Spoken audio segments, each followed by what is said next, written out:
कहाँ पहुँचे?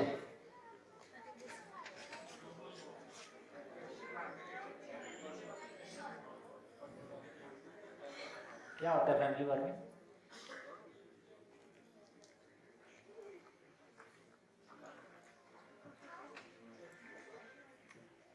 हाँ जी, ये चर्चा हमने क्यों शुरू की थी?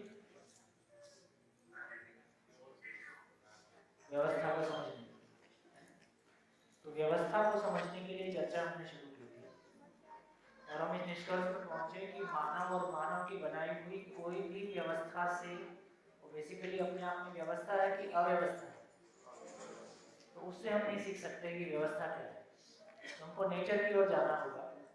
तो नेचर में एक बार देखने की कोशिश करते हैं कि व्यवस्था का स्वरूप कैसा है। तो नेचर में कहा हम व्यवस्था को समझने की कोशिश करते हैं। तो नेचर में कहा प्रकृति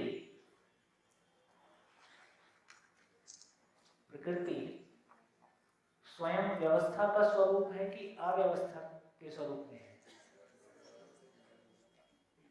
स्वयं व्यवस्था के स्वरूप में है।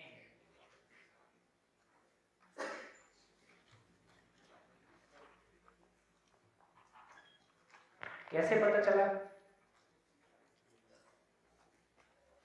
कैसे पता चलता है कि प्रकृति में व्यवस्था है?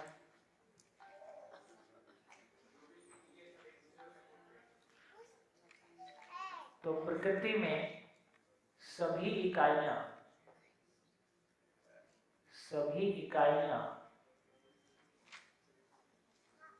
परस्पर उपयोगी हैं और पूरक हैं, एक दूसरे को कॉम्प्लीमेंट करती हैं। और क्या पता चला? और क्या दिखता है? प्रकृति में सभी इकाइयों का आचरण, मानव के अलावा बात कर रहे हैं, आचरण निश्चित है। ये निश्चित आचरण है, ये कैसे पहचाना?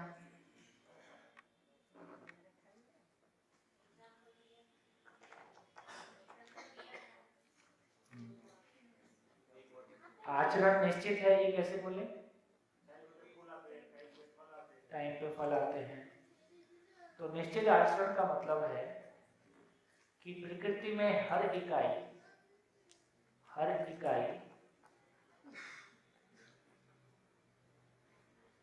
स्वयं में व्यवस्था है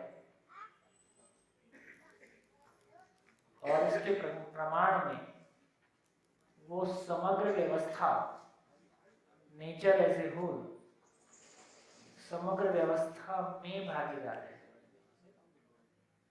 तो कोई इकाई समग्र व्यवस्था में भागीदार है तो हम बोल सकते हैं कि वो इकाई स्वयं में व्यवस्थित है।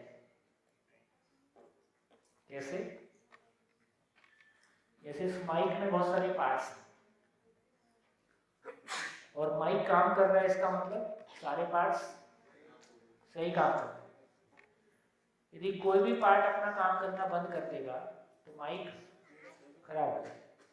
इसका मतलब है कि माइक के सारे पार्ट्स एक माइक के रूप में जो पूरी व्यवस्था है, बड़ी व्यवस्था है, यदि वो ठीक चल रही है, बड़ी व्यवस्था ठीक चल रही है, इसका मतलब पार्ट काम अपना ठीक कर रहा है। और यदि कोई पार्ट काम करना बंद कर देगा तो बड़ी व्यवस्था में कोई ना कोई उसका इफेक्ट उसका दिखाई देगा। तो हर इकाई स्वयं में व्यवस्था है और बड़ी व्यवस्था में भागीदार है, ये हमको दिखाई देता है। एक सब एटॉमिक पार्टिकल से लेके गैलेक्सी तक, एक सब एटॉमिक पार्टिकल से लेके गैलेक्सी तक हर इकाई, जैसे जब समाज की बात करेंगे तो इकाई मानव की तो बात करना नहीं, एटम की बात करेंगे तो पार्टिकल्स हैं, है ना? और एटम के बाद मॉलिक्यूल की बात करेंगे तो एटम इकाई है। और आगे चलेंगे तो फिर सेल है, सेल से मिलके ऑर्गन है। तो ऐसे जब आगे जाएंगे तो आपको दिखाई देता है। और जब सोलर मंडल की बात, सोलर सिस्टम की बात करेंगे तो प्लैनेट है, और गैलेक्सी की बात करें तो सोलर सिस्टम में। तो एक सब एटॉमिक पार्टिकल से लेकर गैलेक्सी तक हर इकाई स्वयं में व्यवस्था है और समग्र व्यवस्था में भागीदार है। और क्या दिखाई देता है?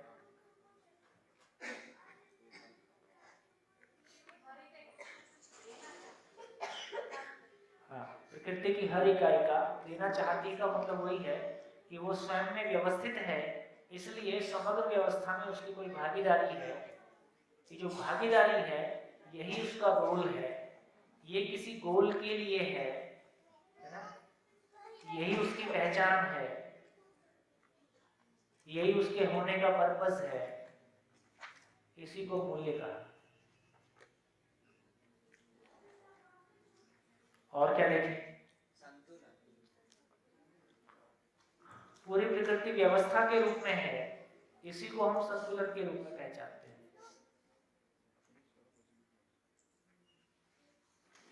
यदि पूरी की बात करें तो एक इकाई की बात करेंगे तो ये भी पता चलता है कि इसका मतलब है कि हर इकाई कैसी है, वो स्वानुशासित है। वो कैसी है? वो स्वनियंत्रित है, स्वनियंत्रित है। और क्या बोल सकते हैं? और क्या बोल सकते हैं? और क्या बोल सकते हैं?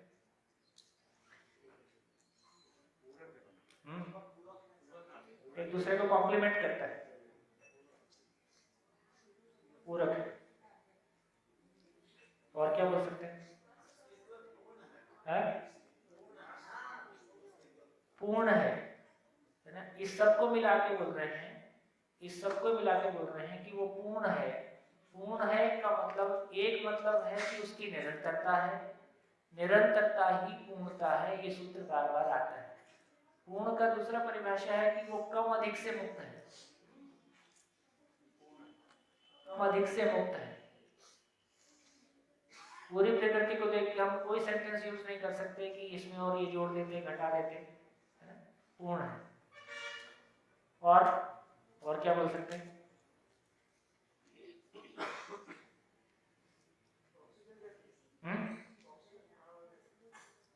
पूरक है, पूरक है।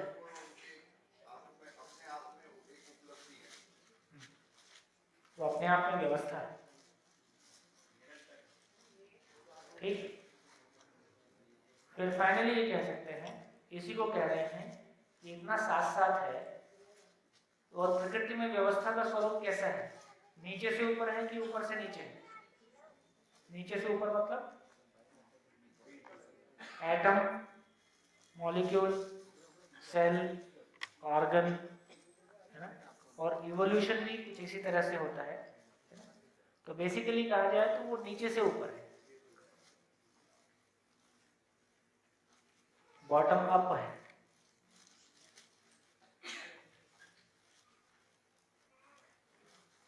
इसी को फाइनली बोला, इसी को बोल रहे हैं कि अस्तित्व सह अस्तित्व है। एक्जिस्टेंस इज को एक्जिस्टेंस।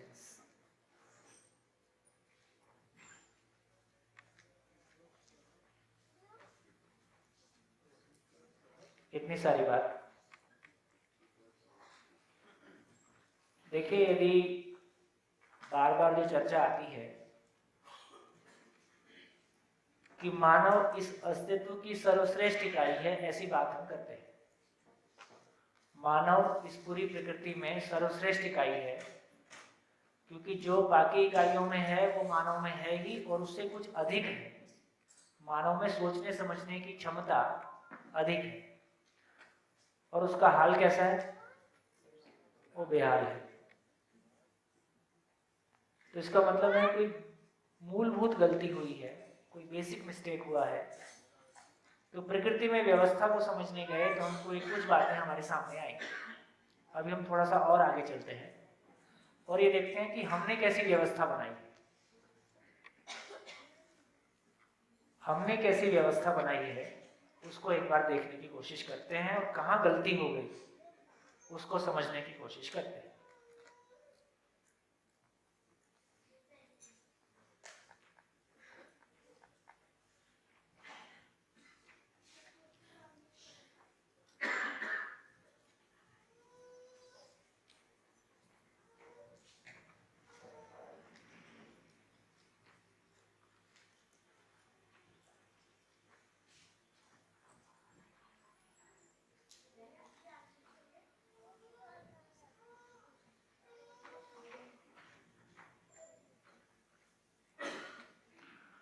हमने कैसी व्यवस्था बनाई?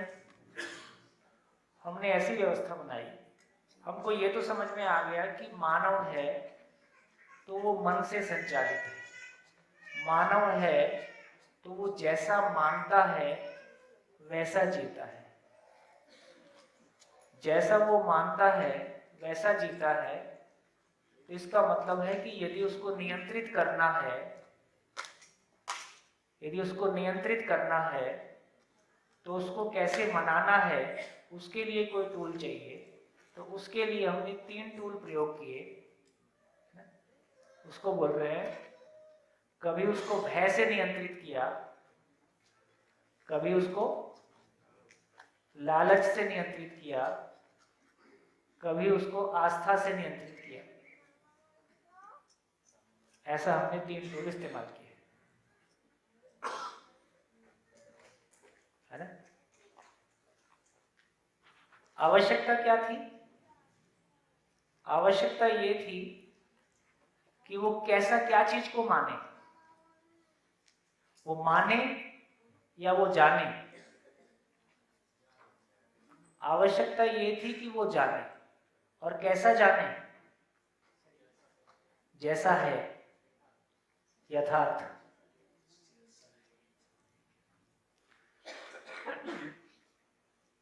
ऐसा होने की बजाय जैसा उसने माना, देखिए इसलिए इधर भी देखेंगे, जैसा मन है तो मन, चलो इसको बाद में लाता हूं, पहले इसको पूरा कर लेते हैं। तो कभी भय से, कभी लालच से, कभी आस्था से उसको मनाने की कोशिश की। अब एक एक करके देखते हैं। एक मानव जब अपने आप को नियंत्रित करता है तो कैसे करता है? हम खुद अपने आप को नियंत्रित करते हैं तो कैसे करते हैं? कभी भय से, कभी लालच से, और कभी आस्था से। इसको तो कहने की जरूरत नहीं है। और एक मानव जब अपने परिवार के बाकी लोगों को नियंत्रित करता है या उससे अपनी बात को मनवाता है तो कैसे करता है? कैसे करता है?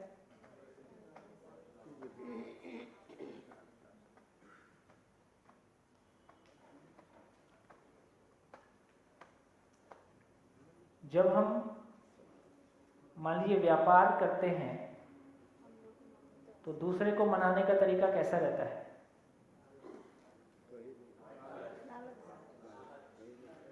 जब हम धर्म चलाते हैं तो दूसरे को मनाने का तरीका कैसा रहता है?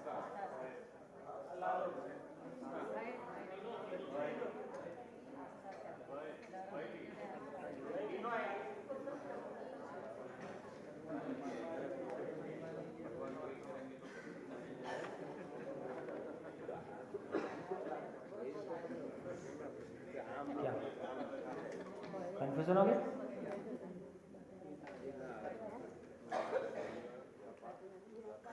देखिए, मान लीजिए आप हिंदू हो, मैं मुसलमान हूं, ठीक। जब रोजा आता है तो आप कितना मानते हो, और रोजा नहीं रखने से आपको कितना डर लगता है? कुछ नहीं। और मैं तो उस समय पूरा सब छोड़ के उसी काम में लग जाता हूं। तो मेरे को रोजा ना रखने से डर लगता है, लेकिन आपको नहीं लगता है। तो मूल कंट्रोल कहां पे है? कंट्रोल कहां पे है? आस्था पे। तो मेरे अंदर मुसलमान होने के नाते रोजा को लेके कोई मान्यता है, मैं मानता हूं, इसलिए करूंगा तो ये काम पूरा हो जाएगा, नहीं करूंगा तो ये नुकसान हो सकता है।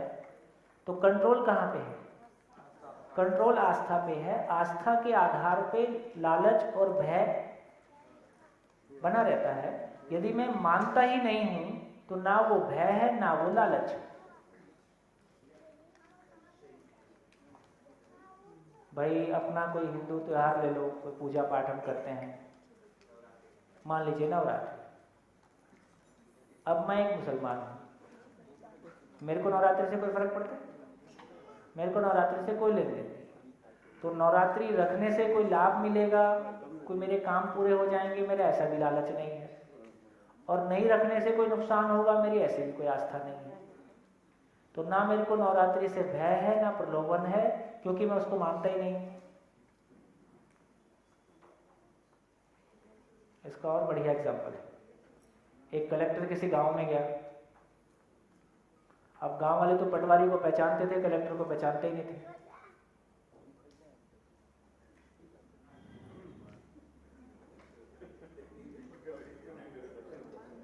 मैं तुमको मानता ही नहीं हूं, तो तुम्हारे खड़े होने से तुम्हारे गांव मेरे ऊपर कोई प्रभाव नहीं। अब पटवारी आ गया हो तो सब अपने काम छोड़ के खड़े हो गए, तो कलेक्टर का तो वहां कोई मीनिंग नहीं है। तो कलेक्टर का मीनिंग वो है जब मैं उसको कलेक्टर मानता हूं, नहीं मानता हूं तो मेरे ऊपर कोई असर नहीं है। तो मानने से असर शुरू होता है, अच्छा हो या बुरा। मैं उसको मानता ही नहीं तो मेरे ऊपर कोई असर नहीं है, मेरे को पता ही नहीं कि क्या चीज होती है। तो इसका मतलब है कि सॉफ्टवेयर मूल कहाँ पे है। जब हम धर्म की बात करते हैं तो हम किसी आस्था को मानते हैं, उस आस्था के साथ कोई लालच जुड़ा है, उस आस्था के साथ कोई भय जुड़ा है। यदि मैं व्यापार करता हूं तो मैं पैसे को, मेरे को पैसे मिले मैं ये चाहता हूं, पैसे मिलते रहें, ना मिलने का भय है। मिलने के लिए हनुमान जी सहयोगी हो जाएं, कोई देवी देवता सहयोगी हो जाए, और बिजनेस में उनकी भी एक पार्टनरशिप कर दूं और उनका भी हिस्सा समय से पहुंचाते रहूंगा, है ना। तो मूल में है, अब मेरे को बिजनेस करना ही नहीं है मान लो, तो फिर ना वो आस्था है ना वो, तो दोनों भय प्रलोभन खत्म है। तो कंट्रोल देखना पड़ेगा कि कंट्रोल कहाँ पे है। यदि शिक्षा की बात करें, शिक्षा में कंट्रोल कहाँ पे है, शिक्षा में सारा कंट्रोल कहाँ पे है।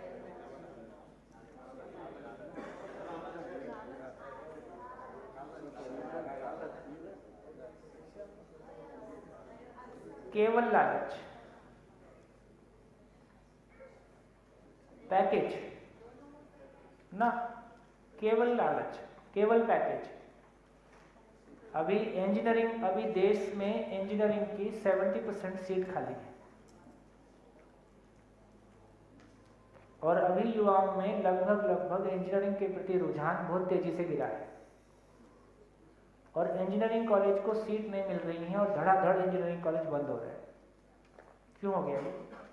एक समय में उसी कॉलेज ने एक सीट पे 15 लाख का डोनेशन लिया था, आज उसकी किसी तरह सीट भर जाए, चाहे वो आधी फीस भी दे दे, और कई लोगों को तो विदाउट फीस भी ले लें क्योंकि कॉलेज तो बच जाए।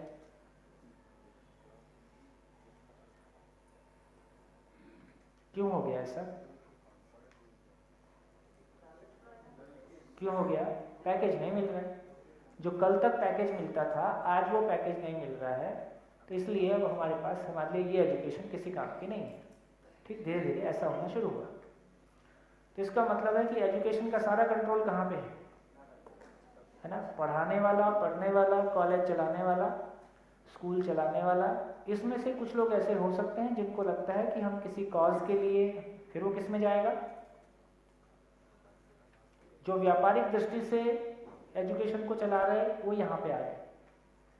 कोई लोग किसी आस्था से कि हम कुछ अच्छा कर पाए, अच्छा इंसान बना पाए, तो वो किसी, उसके साथ आस्था भी जुड़ी है, लेकिन सिस्टम भी चलाना है, दोनों साथ में चलेगा। और कुछ दिन बाद वो अच्छा इंसान तो बनता हुआ दिखता नहीं है, फिर सिस्टम ही रह जाता है।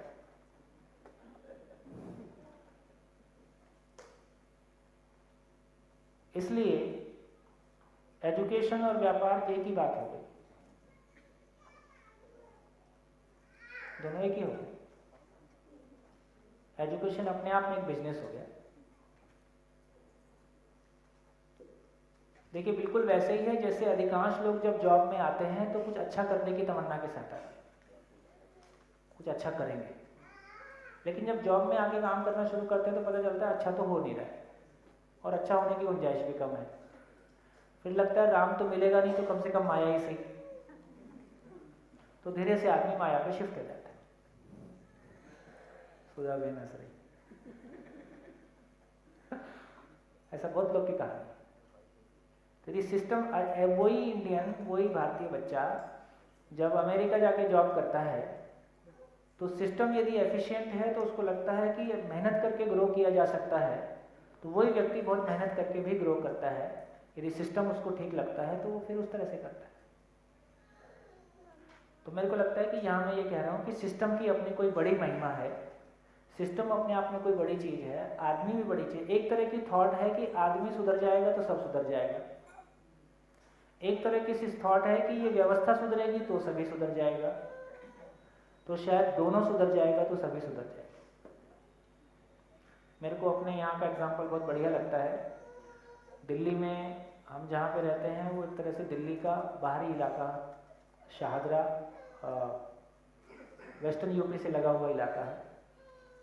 और वहाँ जब ट्रेन चलती थी तो ट्रेन की खिड़की से दूध के डब्बे ऐसे लाइन से लटके हुए, क्योंकि आसपास के गांव से सारा दूध दिल्ली आता है। तो संयोग से जब मेट्रो शुरू हुई तो उसका पहला जो प्रयोग था वो शाहदरा से शुरू हुआ। तो मैं सोचता था उन्होंने गलत जगह चुन ली, इधर तो इसको सफल होने नहीं देंगे, वो दूध या दूध का डब्बा लटकाए बिना तो मानेगा नहीं। लेकिन वो पूरी तरह से सफल हुआ क्योंकि एक सिस्टम दिया, किसी ने कुछ भी अराजकता बहुत नहीं की और पूरी तरह से सफल हो गया। इसका मतलब है कि यदि एक बहुत अच्छी इंटेंशन के साथ, क्योंकि श्रीधरन जिसने मेट्रो को इम्प्लीमेंट किया दिल्ली में, अच्छा देखिए किसी एक व्यक्ति की वजह से कोई एक प्रयोग सफल हो जाता है ना, फिर बाकी जगह उसको इम्प्लीमेंट करना बहुत आसान हो जाता है। आज श्रीधरन नहीं है, लेकिन जिस तरह से उसने उस प्रयोग को इम्प्लीमेंट किया, दिल्ली जैसे इतनी हाई पॉपुलेशन डेंसिटी के इलाकों से मेट्रो को निकाल के ले जाना वो उतना आसान काम नहीं था। लेकिन उस आदमी का अपना एक्सपीरियंस, उसकी अपनी पर्सनैलिटी और सरकार की उसमें विल और जो भी कुछ सब कुछ शामिल रहा, आज कम से कम मेट्रो वाले प्रयोग को दिल्ली में उसके फिर बाकी और बहुत सारी बातें हो सकती हैं। तो उस काम की बात क्या निकली कि सिस्टम अपने आप में एक बड़ी चीज़ है ना। मानव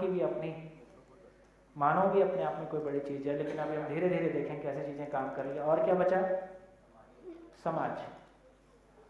समाज देखें तो समाज कैसे चलता है, समाज में क्या क्या चलता है?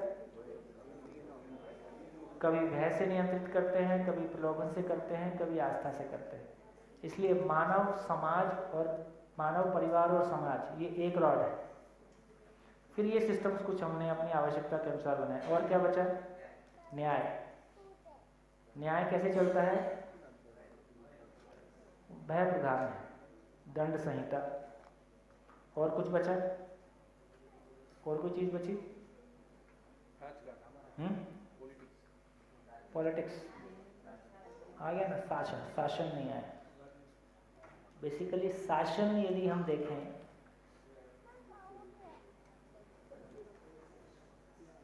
शासन का इम्प्लीमेंटेशन भय प्रधान है ना। पॉलिटिक्स जैसे ऑपरेट होती है वो लालच, वोटिंग, वो जो चुनाव के समय में लालच ऑपरेट होता है, लेकिन मूलतः उसका इम्प्लीमेंटेशन भय प्रधान ही है। चलिए अब थोड़ी सी इस पर बातचीत करते हैं।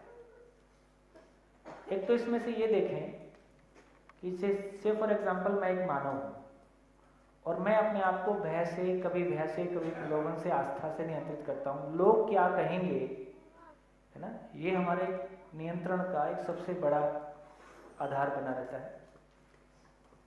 तो मैं अपने आप को नियंत्रित करता हूँ, मैं कोई ऐसे काम ना करूँ, मैं कोई ऐसी बात ना करूँ, है ना, जिससे लोग मेरे को खराब आदमी के रूप में पहचानें, मेरे को लोग अच्छा समझें, है ना। उसके लिए जो भी मेरे पास आस्थाएं हैं, जो भी मेरी एक मानसिक स्थिति है, मैं चलता हूँ, मैं अपने आप को नियंत्रित करता हूँ। अब मेरे को अपने भाई को या बेटे को नियंत्रित करना है, तो भय प्रलोभन आस्था से जितना पावरफुली मैं अपने आप को नियंत्रित कर पाता हूँ, क्या उतना ही पावरफुली मैं दूसरे को नियंत्रित कर पाऊंगा? नहीं, उससे कम हो जाएगा। उसके मन है, माने या नहीं माने, उसकी मौज है। तो इसलिए आप देखेंगे कि किसी एक परिवार में एक व्यक्ति बहुत श्रेष्ठ मिल सकता है, किसी एक परिवार में एक व्यक्ति बहुत अच्छा मिल सकता है, लेकिन यदि पूरे परिवार को एवरेज करेंगे तो उससे ऊंचा निकलेगा कि कम निकलेगा? कम निकलेगा। पूरा परिवार देखेंगे तो चेतना के स्तर पे एक व्यक्ति परिवार में ऊंची हाइट का हो सकता है, लेकिन यदि सभी व्यक्तियों को देखेंगे तो जैसे समाज में जाएंगे तो और राजनीति में जाएंगे तो क्योंकि वहाँ आधार और कम हो गया। व्यापार में जाएंगे तो ठीक, तो ये समझ में आता है कि अभी हमारे जितने ढांचे उपलब्ध हैं उन ढांचों का मूल कहाँ पे है और वो कैसे ऑपरेट होता है। और एक व्यक्ति बहुत अच्छी स्थिति में जरूर हो सकता है, लेकिन उसके साथ परिवार उसी स्थिति को पा जाए ऐसा जरूरी नहीं है, बल्कि सामान्यतः वो असंभव जैसा लगता है। और यदि समाज के रूप में देखेंगे तो और कमजोरियां दिखाई देती हैं, राजनीति के रूप में देखेंगे तो और कमजोरियां दिखाई देती हैं, व्यापार में देखोगे तो और कमजोरियां दिखाई देती हैं। तो इसमें एक वो बुक थी स्मॉल इज ब्यूटीफुल, तो इसमें एक सामान्य अवधारणा भी है, जितना सिस्टम बड़ा होता जाता है उतना वो ज़्यादा जड़ होता जाता है, उतना उसका बदलना उतना मुश्किल होता जाता है। एक व्यक्ति अपने में परिवर्तन करना चाहता है तो वो किसी एक शिविर, किसी एक वर्कशॉप, किसी एक टॉक या किसी एक क्षण में अपने में परिवर्तन करने की कोई बात आती है तो वो सबसे अधिक सक्षम होता है। लेकिन जिस दिन वो चाहे कि मेरा परिवार भी ऐसा हो जाए तो और मुश्किल, यदि वो सोचने लगे कि समाज ऐसा हो जाए तो और मुश्किल, पूरी राजनीति बदल जाए, है ना। तो इसका मतलब है कि एक हमको क्रम भी समझ में आता है और उसकी मूल धारा भी पकड़ में आती है। अब एक दूसरी बात, यदि पिछले सालों में देखें तो आस्थाएं लगातार घटती हुई दिखाई देती है। क्यों? उसके नाम पे कुछ गलत हुआ और है उसके बारे में जाना है इसलिए, और एजुकेशन बढ़ी। तो बेसिकली अभी जिसको हम एजुकेशन बोल रहे हैं वो मूलतः विज्ञान शिक्षा ही है। बाकी एजुकेशन का तो सम्मान लगभग बाजू में चला गया। तो विज्ञान शिक्षा का मतलब है तर्क है। तो तर्क से दो बड़ी उपलब्धियां भी सामने आई। एक उपलब्धि ये हुई कि सभी में समझ सकता हूं, ये एक बड़ी छलांग लगी। अभी किसी 5 साल के बच्चे को बोल के देखेंगे तुम नहीं समझ सकते हो तो उसको कैसा लगता है? 5 साल के बच्चे को बोल रहे हैं कि तुम नहीं समझ सकते तो कैसा रिएक्ट करता है?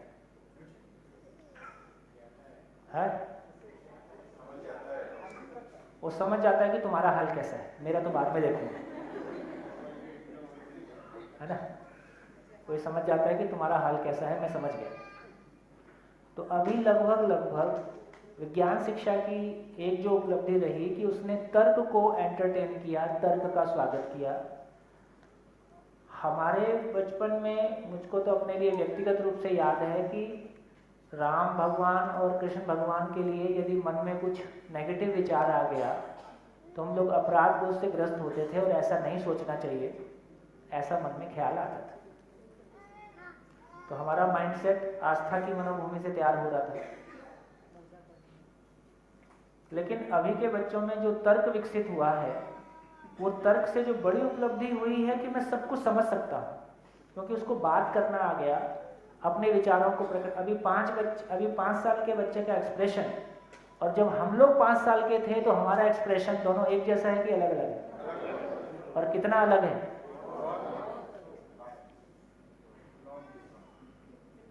और उतनी बात तो करनी अभी भी नहीं आती है।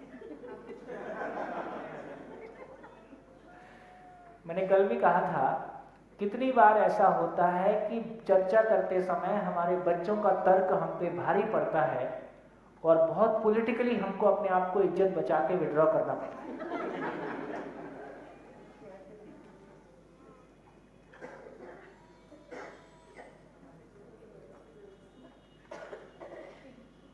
तो एक उपलब्धि तो यह हो गई कि तर्क को का स्वागत किया तो सभी में मैं सब कुछ समझ सकता हूं, ये कॉन्फिडेंस आया। लेकिन इसके साथ एक दूसरी घटना भी घटी। अब जैसे जैसे उसको तर्क आ गया है वो सब चीज पे तर्क लगा के देखता है, तो बहुत सारी आस्था की चीजों में उसको कोई तर्क सम्मत आंसर नहीं मिलता। तो आस्था की मनोभूमि तर्क की मनोभूमि में बदल गई, इसलिए आस्था के प्रयोग अब सफल नहीं होंगे या वो कम से कम धीरे धीरे घटता जाएगा। ये एक बात हमको देखने को मिल रही है। कल जो स्वामी जी आए थे उनसे भी यही चर्चा हो रही थी, तो उनका भी दर्द यही था कि ना तो ऐसे सुनने वाले लोग मिलते हैं, है ना। ज़्यादातर धर्म के जगह में भी, मंदिरों में भी बढ़ती हुई लाइनें इस बात की हैं कि बच्चा हो जाए, प्रमोशन हो जाए, मकान कब बनेगा, जो कष्ट है ये दूर हो जाए। तो बेसिकली हम जिंदा रहने के धरातल के पोषण के लिए ही मंदिर और भगवान और महापुरुषों की शरण में जा रहे हैं। कितने प्रतिशत लोग हैं जो सही अर्थों में उस ज्ञान की तलाश में, उस ज्ञान को अपने में वहन करना और उसके आधार पर समाज में किसी परिवर्तन की जिम्मेदारी को स्वीकार करना, ऐसे लोगों की संख्या देखेंगे तो उस लंबी लाइन में ऐसे लोगों की संख्या बहुत कम है। क्या लगता है? ठीक लगती है बात? तो इससे एक बात समझ में आई कि मैं समझ सकता हूँ, ये कॉन्फिडेंस आया। दूसरा एक कॉन्फिडेंस आया, दूसरी एक उपलब्धि मिली कि जितना भी दूर संचार है, जितना भी कम्युनिकेशन, इंटरनेट और तमाम कंप्यूटर्स वगैरह जो कुछ भी है, ये इस वर्तमान शिक्षा की देन है। बाकी तो है ना, बाकी जितना भी इन्वेंशन है वो लगभग लेमैन है। जैसे भाप का इंजन किसी इंजीनियर ने आविष्कार किया, है ना।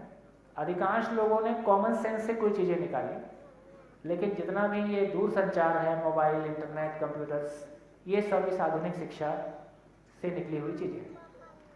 तो इससे एक बात तो ये समझ में आई कि तर्क आने से ये दो उपलब्धियां हो गई। सभी समझ सकते हैं, और कम्युनिकेशन से, दूर संचार से क्या मिल रहा है? सभी समझ सकते हैं। और दूसरा, इस दूर संचार को यूज करके हम एक ट्रांसपेरेंट व्यवस्था को स्थापित कर सकते हैं। ये सारा दूर संचार, कंप्यूटर, इंटरनेट और जो कुछ भी उपलब्ध हुआ है, पारदर्शिता की चाहत हम सभी मानव में है, और व्यवस्थाएं पारदर्शी हों ऐसा हम सभी चाहते रहे हैं। अभी लगभग पारदर्शिता को लेके अभी तमाम सिस्टम उपलब्ध हैं, पॉलिटिकल विल नहीं है, इसलिए बहुत सारे सिस्टम हम क्रिएट नहीं कर पा रहे, है ना। पॉलिटिकल लोगों को लगता है कि सारा ही ट्रांसपेरेंट कर दिया तो खाओगे कहाँ से, हम कहाँ से खाएंगे, झंझट वो हो रहा है। तो ईट एंड ड्रिंक से लेके, और धीरे धीरे उस दिशा में आगे हम बढ़ भी रहे हैं, अब रुक भी नहीं पाएंगे। हो सकता है समय थोड़ा सा कम लगे, ज़्यादा लगे, हो सकता है अगले 20-30 साल में। तो जिन देशों के बारे में हम भौतिक सिस्टम्स के बारे में बहुत प्रशंसा करते हैं, है ना, कि वहाँ इतने ट्रांसपेरेंट सिस्टम है, तो 40-50 साल पहले वहाँ भी ऐसे भ्रष्टाचार था। तो ये भ्रष्टाचार एक दिन बाई सिस्टम भी चला जाएगा। हो सकता है अगले 30-40 साल में, 20-25 साल में ऐसे बहुत सारे सिस्टम इम्प्लीमेंट हो जाएंगे जहाँ गलती करने की संभावना ही खत्म हो जाती है, कम से कम आर्थिक वाली गलती।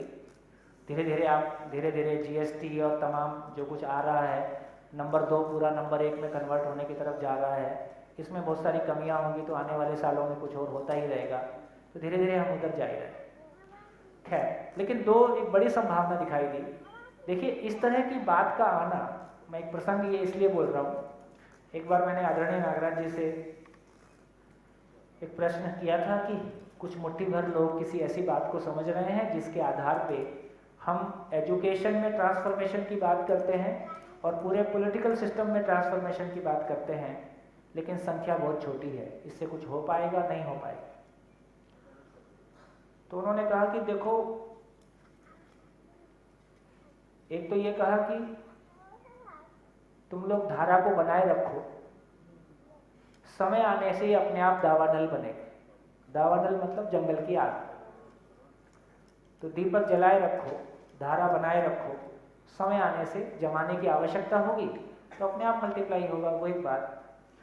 दूसरी बात ये 2 बातें शेयर की थी, समय समय पे अलग अलग जगह वो कहते रहे कि तर्क आने से आने वाली पीढ़ियों में हर चीज को लॉजिकली देखने का एक माइंडसेट डेवलप हुआ है, और जैसे जैसा वो लॉजिकल देखने का माइंडसेट डेवलप हुआ है, वो बहुत सारे अधूरेपन को भी देखेगा और बहुत सारी मनमानी भी करेगा।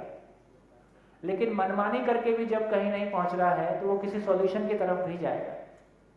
जैसे मैं आपको इस बात को बहुत शेयर करना चाहता हूँ कि लगभग जैसे हमारे पिता की उम्र में लोगों के 60 साल तक मकान और गाड़ी के सपने पूरे नहीं होते थे। अभी 30 साल की एज में लोगों के मकान और गाड़ी के सपने पूरे हो जा रहे हैं।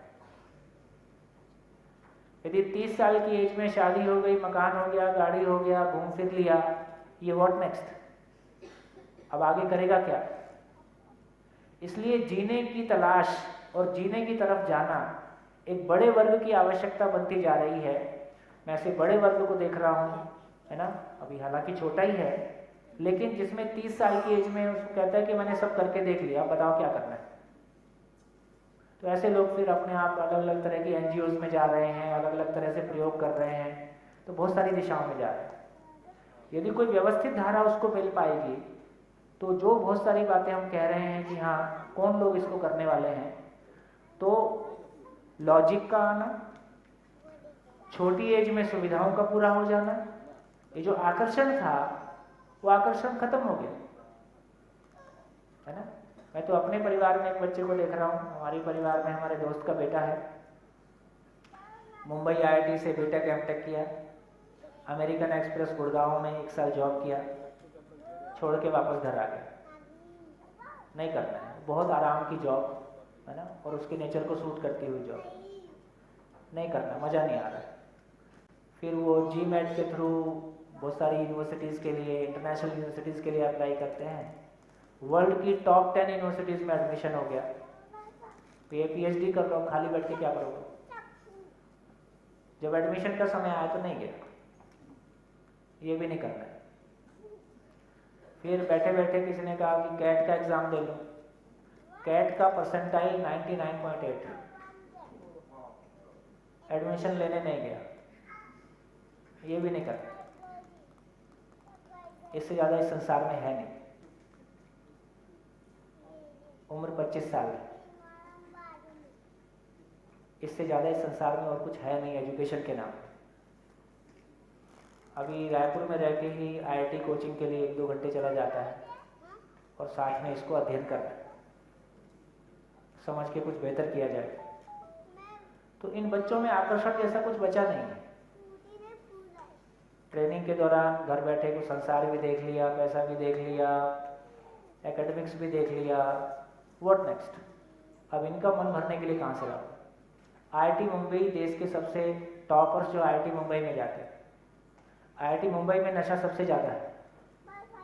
क्यों ज़्यादा है? इतना प्रतिभा से संपन्न जब लड़का वहाँ पहुँचता है तो उसके लिए कोई चैलेंज नहीं मिल रहा है, बहुत फ्रस्ट्रेशन होती है। तो युवा पीढ़ी को उसकी पूरी ताकत, उसकी पूरी कल्पनाशीलता को कोई सही दिशा दे पाएं, उसके लिए जितना बड़ा चैलेंज उसको चाहिए, उसके लिए जितने बड़े चैलेंज की उसको ज़रूरत है, जो उसका मन भर सके, ऐसा कोई चैलेंज हम और आप दे नहीं पाए। हम क्या बोलते हैं, जा कमा ले कुछ, अब खाना पीना उसने पहले से पर्याप्त। हम जब बड़े हुए थे तो कोई आर्थिक कमी के साथ बड़े हुए थे। जब हमारे बच्चे बड़े हो रहे हैं उन्होंने कोई कमी वैसे भी नहीं देखी है, तो हम बोलते हैं यार हमने इतना स्ट्रगल किया। कहते यार तुमने किया होगा, वो जमाना चला गया, हम इतना पैदल चलते थे। बोले तुम चलते होगे, हमारे पास तो कार है, तुम्हारे कर्म ऐसे थे।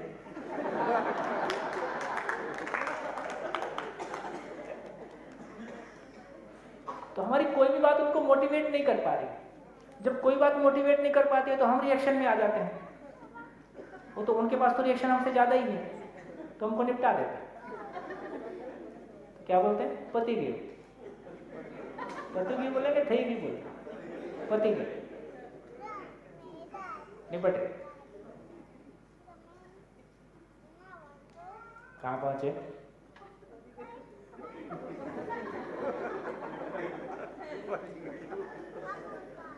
आगे क्या किया? तो आगे ये किया जाए, तो इसका मतलब हो गया कि तर्क, तो अब एक बहुत पॉजिटिव बात जो नाटा जी ने कहा कि आगे क्या किया जाए, तो आगे ये किया जाए, शिक्षा वाले हाथ उठाओ, शिक्षा में लगे लोग, ठीक है, आप लोगों के लिए विशेष इंफॉर्मेशन। देखिए, यदि तर्कपूर्वक जड़ संसार का अध्ययन करके, यदि तर्कपूर्वक जड़ संसार को समझकर सुविधा का संसार बसाया जा सकता है, जो कि हमने बसा दिया, जिसकी सफलता को हमने भोग लिया। हमारी पीढ़ी वो पीढ़ी है जिसने इस प्लेनेट पे मानव जाति की पूरी यात्रा में सबसे अधिक परिवर्तनों को देखा है। सामाजिक दृष्टिकोण से भी, आर्थिक दृष्टिकोण से भी, तकनीकी पॉइंट ऑफ व्यू से भी बहुत कुछ ऐसे एक चीज आती है, उसको संभालते हैं, तब तक दूसरी चीज आ जाती है ना। कार ड्राइविंग आ नहीं रही है, तब तक हम सोच रहे हैं कार ड्राइव करके खुश हो रहे हैं, तब तक बिना ड्राइवर की कार आ गई। थोड़ी सी खुशी आपको मिली थी, वो भी छीन ली। यदि तर्कपूर्वक जड़ संसार को समझकर सुविधा का संसार बसाया जा सकता है, एक पार्ट पूरा हुआ। तो तर्कपूर्वक स्टेप 2, तो पिक्चर का आधा हाफ पूरा हुआ, पिक्चर का सेकंड हाफ शुरू होता है। यदि तर्कपूर्वक चैतन्य संसार को समझकर, तो क्या तर्कपूर्वक चैतन्य संसार को समझकर संबंध का संसार नहीं बसाया जा सकता है? ये आगे का काम है।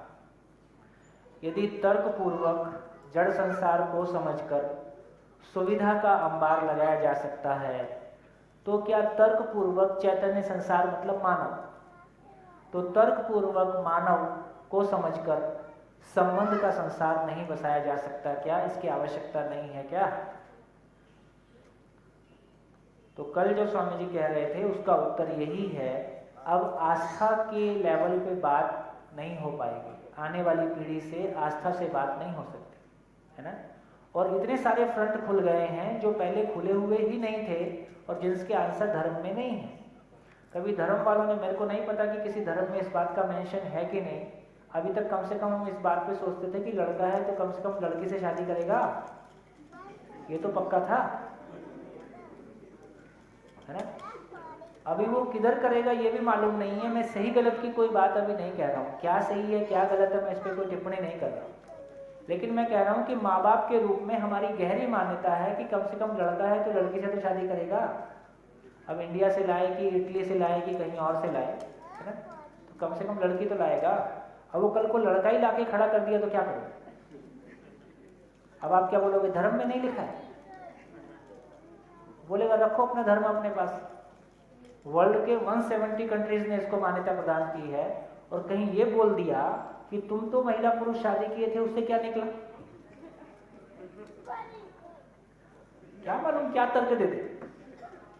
तो मैं सिर्फ इतना ही कहना चाहता हूँ, मैं अभी कोई सही गलत नहीं कह रहा हूँ कि क्या सही है क्या गलत है, मैं उस पर अपनी कोई टिप्पणी नहीं कर रहा हूँ, लेकिन मैं इतना कह रहा हूँ कि जो पहले ऐसे बहुत सारी खिड़कियाँ जो पहले खुली नहीं थी अब खुली हुई। अब इस पर कैसे बात करें? हमारे पास आधार ही नहीं। जब इन सारी चीज़ों को देखते हैं तो मुझको लगता है कि अब तर्कपूर्वक ही जाना होगा। यदि कोई बात आप कह रहे हो तो उसके पीछे कोई लॉजिक होगा, उसके पीछे कोई आधार होगा। वो लॉजिक, वो आधार कहे बिना आगे की बात नहीं हो सकती। इसलिए एजुकेशन में यदि हम एटम और सेल को लॉजिकली अध्ययन कर सकते हैं, लॉजिकली समझ सकते हैं, और उसके आधार पे जो भी टेक्नोलॉजी को हमने डेवलप किया, उसके आधार पे जो भी मास में हमको सुविधाएं उपलब्ध हुई हैं, अभी 5G की बात सुन रहे हैं, है ना, और 5G के बारे में बोल रहे हैं कि ये 4G से 15 टाइम्स ज़्यादा स्पीड है। इतनी सारी स्पीड लेके हम करेंगे क्या? क्या देखेंगे? देखेंगे तो वही जो पहले देख रहे थे। तो देखने वाली अकल थोड़ी बढ़ी है, स्पीड बढ़ी है। देखने वाली अकल वही है, स्पीड बढ़ गई है, तो एक्सीडेंट जो 5 साल में होता होगा 2 साल में होगा। तो इसका अर्थ ये हुआ, यदि तर्कपूर्वक जड़ संसार को समझकर सुविधा का अंबार लगाया जा सकता है, तो क्या तर्कपूर्वक चैतन्य संसार को समझकर संबंध का संसार नहीं बसाया जा सकता? इसकी आवश्यकता है कि नहीं? ये शिक्षा के लिए आगे की दिशा है। इससे कम में शिक्षा आगे सफल नहीं होगी। और आप मान लीजिए टीचर्स के तो बुरे दिन आ गए। कैसे आ गए? जो आपके पढ़ाने की क्वालिटी है उससे ज्यादा क्वालिटी का लेक्चर यूट्यूब पे पढ़ा है। जो आपके पास इंफॉर्मेशन है उससे ज्यादा इंफॉर्मेशन नेट पे पड़ी है। तो आपकी इज्जत अब होगी कैसे? ठीक। तो टीचर अपने आप को कैसे, टीचर अपनी पहचान को, अपने वजूद को, अपने सम्मान को कैसे सुनिश्चित करे, क्या है उसके पास जो उसको YouTube से नहीं मिलेगा, क्या है उसके पास ऐसा?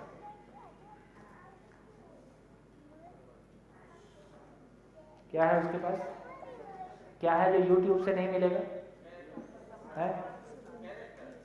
हाँ, अभी तो मेरे को बहुत सारे लोग मिलते हैं सर, वो जिंदगी में बहुत बड़ा, खासकर जब साउथ इंडियन मिलता है वो गजब तरीके से मिलता है, sir you have changed my life.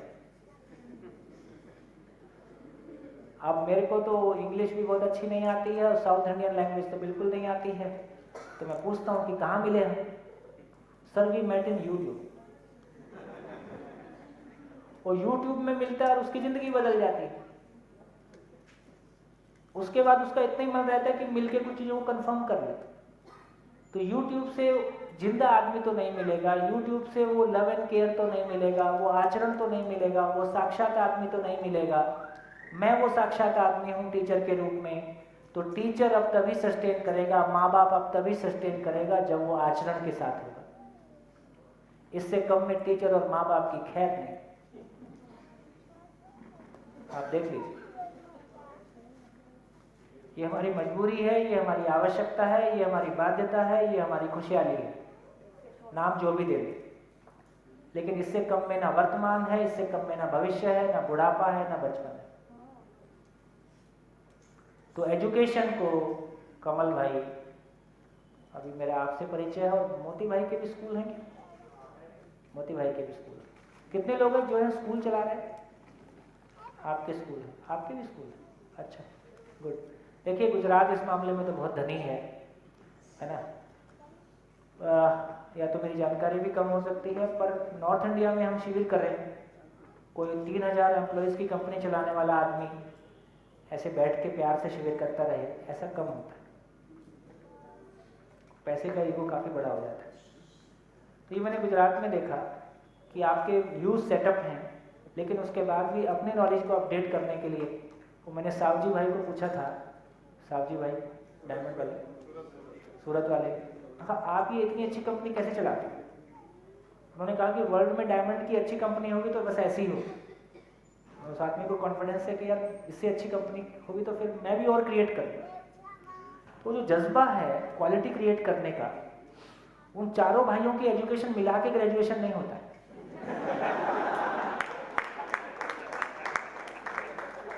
उन्होंने बताया, मेरे को नहीं पता, उन्होंने बताया। हम उनके घर गए, शायद सुरेश पटेल जी साथ में थे, नहीं हाँ वो अपने हसमुख भाई पटेल। हम उनके घर गए तो उनकी सारी पत्नी और बेटियों ने मिलके खाना खिलाया, अपने हाथ से खाना परोसा। जब हम नॉर्थ में तो ये परंपरा है कि जब कोई इतना बड़ा घराना हो जाता है तो उनके नौकर ही खाना परसते हैं, वो खुद खाना परस के खिलाएं, ऐसा अभी ये चलन धीरे धीरे कम हो रहा है।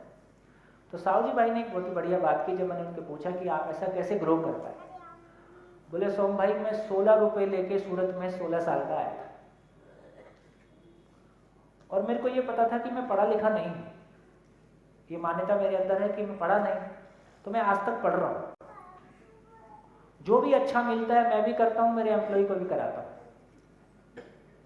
मैं आज तक पढ़ रहा हूँ। हमारे पास ये प्रॉब्लम होगी, हमारी ग्रेजुएशन पूरी हो गई, हमने मान लिया कि हमारा कोर्स पूरा हो गया। ढोलक भाई जो है पढ़ के ही नहीं आए थे, साहू जी भाई, तो कम से कम उसका ये भ्रम नहीं बना कि मैं पढ़ चुका हूं। हमारी ग्रेजुएशन पूरी हो गई है तो हमने मान लिया है कि मेरी एजुकेशन पूरी हो गई है। तो ये जो आदमी का जज्बा है और ग्रो करने का, और ग्रो करने का, और बेहतर दिशा में ग्रो करने का, मुझको लगता है कि एक बहुत अच्छी प्रेरणा आप लोगों के साथ जब हम लोग मिलते हैं तो हमको भी मिलती है, ये और भी सब जगह फैले। तो एजुकेशन की अगली दिशा ये है, इससे कम में एजुकेशन एक समय वो था, मैं कल किसी से शेयर कर रहा था, रायपुर के लोग बताते हैं जब पहली बार किसी ने 10th पास किया था तो उसको हाथी पे बिठा के पूरे शहर में घुमाया गया था कि इसने 10th पास किया। ऐसा लोग बताते हैं, पुराने लोग, है ना। और अभी PhD भी कर लें तो कोई सर उठा के नहीं देखता, क्योंकि उस लायक ही नहीं है। और अभी हाँ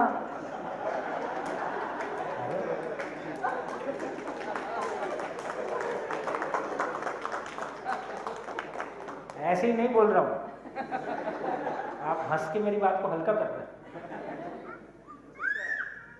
मैं आपको भारी करके दिखाता हूं। एक ऐड आया था गवर्नमेंट ऑफ यूपी का, वो आपने हो सकता है आपका ध्यान गया हो, पर मैं कोई चीज़ मोबाइल में रखता हूँ, मेरा मोबाइल वाला काम काफ़ी कमज़ोर है, कोई चीज़ रख लेता हूँ।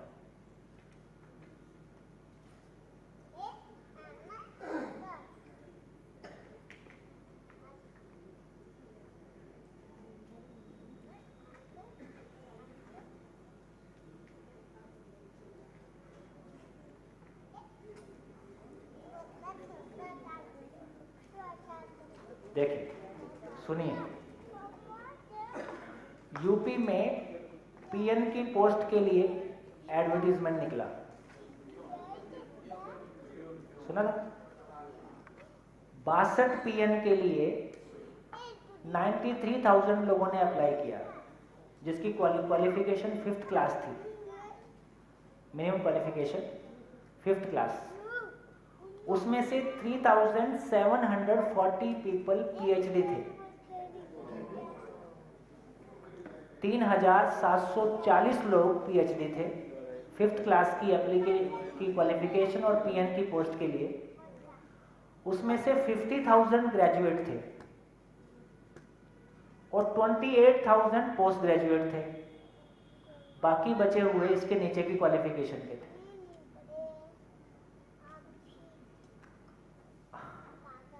अब जो निष्कर्ष निकालना है आप निकाल है।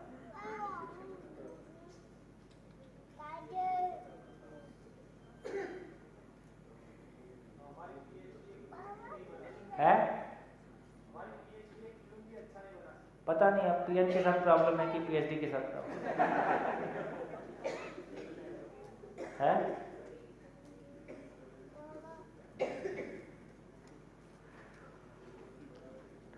ठीक हो गया? तो एजुकेशन को शिफ्ट देना है तो क्या शिफ्ट देना होगा? तो अब चाहे प्राइमरी स्कूल है चाहे यूनिवर्सिटी है, ये सेकंड शिफ्ट की जरूरत है।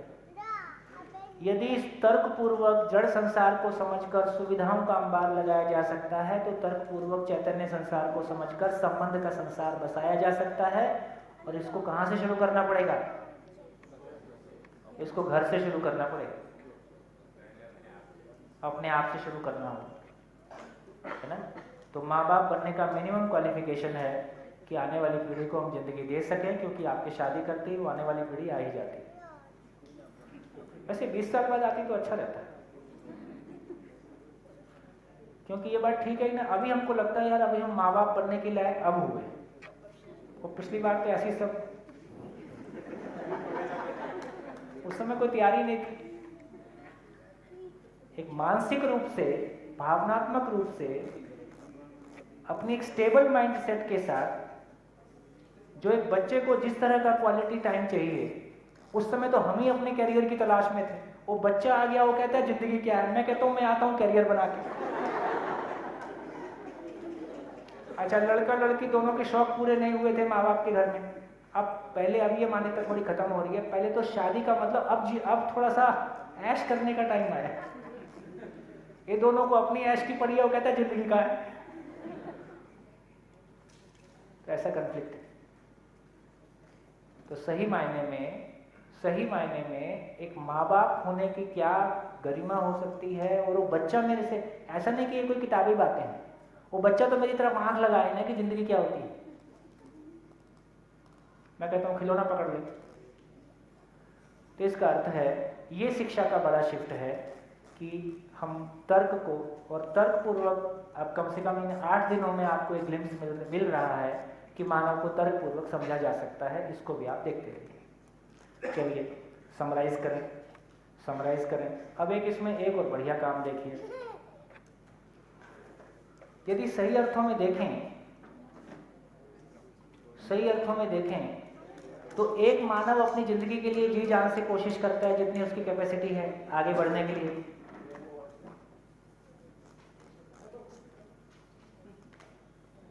हो गया? कुर्सी टेढ़ी हो गई।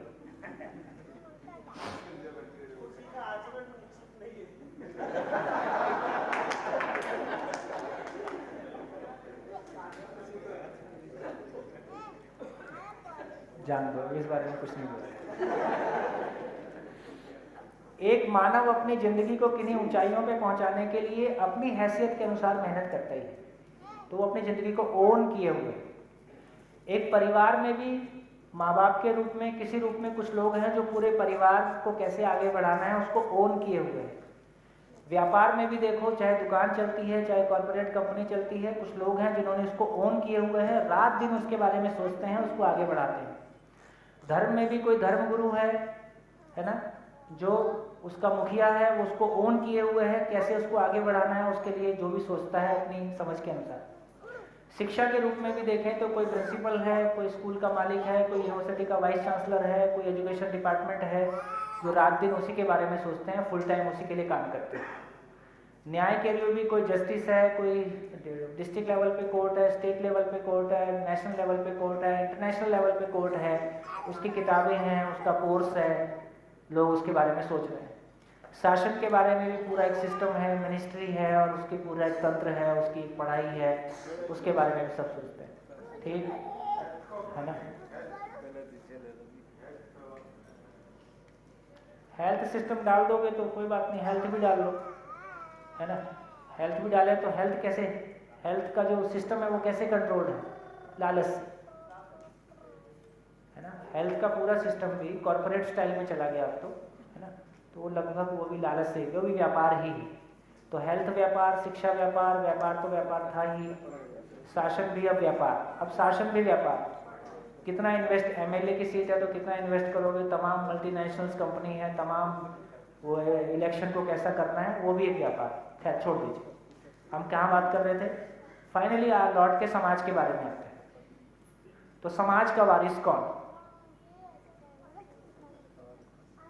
जिस तरह से 24 घंटे कोई धर्म के बारे सोच रहा है, कोई व्यापार के बारे सोच रहा है, परिवार के बारे सोच रहा है, मानव अपनी जिंदगी के बारे सोच रहा है, कोई न्याय के बारे सोच रहा है, कोई है ना शासन के बारे सोच रहा है, तो समाज के लिए कौन सोच रहा है। तो समाज का वारिस कौन, ये जो सभी हैं वो सभी हैं, वो सभी या तो व्यापार के बारे सोच रहे हैं, या धर्म के बारे सोच रहे हैं, या शिक्षा के बारे सोच रहे हैं, या न्याय के बारे सोच रहे हैं, या शासन के बारे सोच रहे हैं। समाज का वारिस कौन। जबकि शासन किसके लिए, न्याय किसके लिए, शिक्षा किसके लिए, धर्म किसके लिए, व्यापार किसके लिए, परिवार किसके लिए, मानव किसके लिए। जिसके लिए सब कुछ था वो अपने आप में लावारिस है। और डे बाय डे समाज के लिए सोचना बढ़ता जा रहा है कि घटता जा रहा है। परिवारों का बाजारीकरण हुआ, परिवारों का राजनीतिकरण हुआ, है ना। पान ठेले पे ऐसा बोलते हैं कि पान ठेले पे जो चर्चाएं चल रही हैं वो किसी समाज का प्रतिबिंब होता है। रेलवे स्टेशन पे जो किताबें बिक रही हैं वो समाज का प्रतिबिंब होता है, ऐसा किसी ने मेरे को कहा। तो समाज का वारिस कौन। एक और गई। इसका मतलब है कि एक लेवल से ज्यादा वेट ये कुर्सियां नहीं सह पा रही। आप इसको बदल दो, दोबारा जाएगी। खड़ी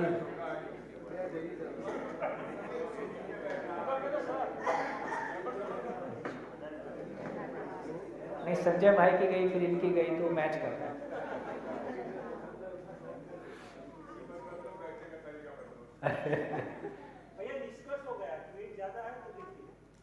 हाँ जी बताइए। तो समाज का वारिस कौन। वो तो जॉब है तो है नहीं, अभी तो नहीं है, अभी तो नहीं है। ऐसा भाषा हम प्रयोग करते हैं। आप सुबह से लेकर शाम तक समाज के बारे में करते क्या हो। देखो जब मैं ये क्वेश्चन यहाँ पूछ रहा हूँ तो पूछते पूछते कम से कम मेरे को लग रहा है यहाँ लोग कुछ तो कर रहे हैं, चलो, है ना। बाकी जगह पूछता हूँ तो बिल्कुल ही ब्लैंक होता है।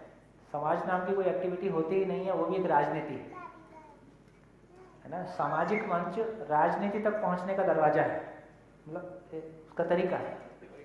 समाज की एक्टिविटी क्या होगी। जैसे सबकी एक्टिविटीज अपनी अपनी हैं, समाज की एक्टिविटी क्या है?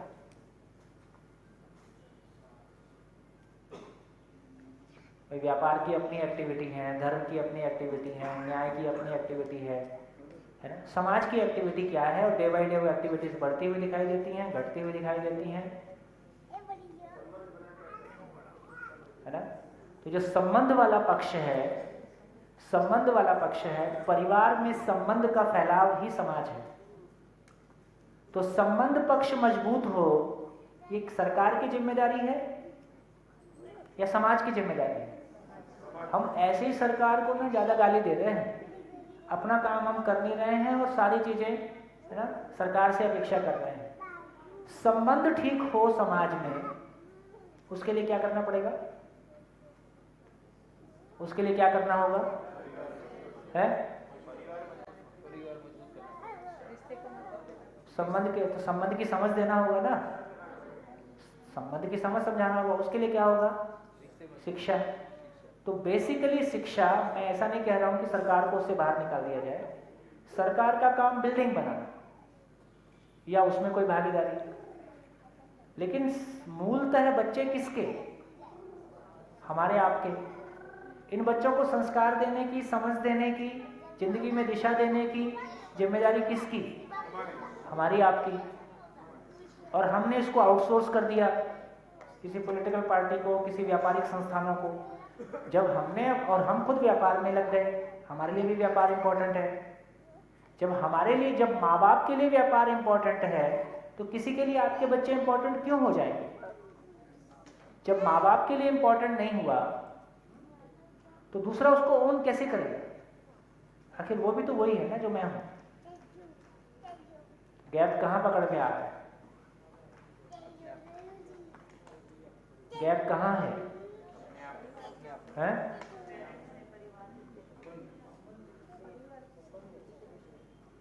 इसका मतलब है कि परिवार भी अपना काम नहीं कर रहा है।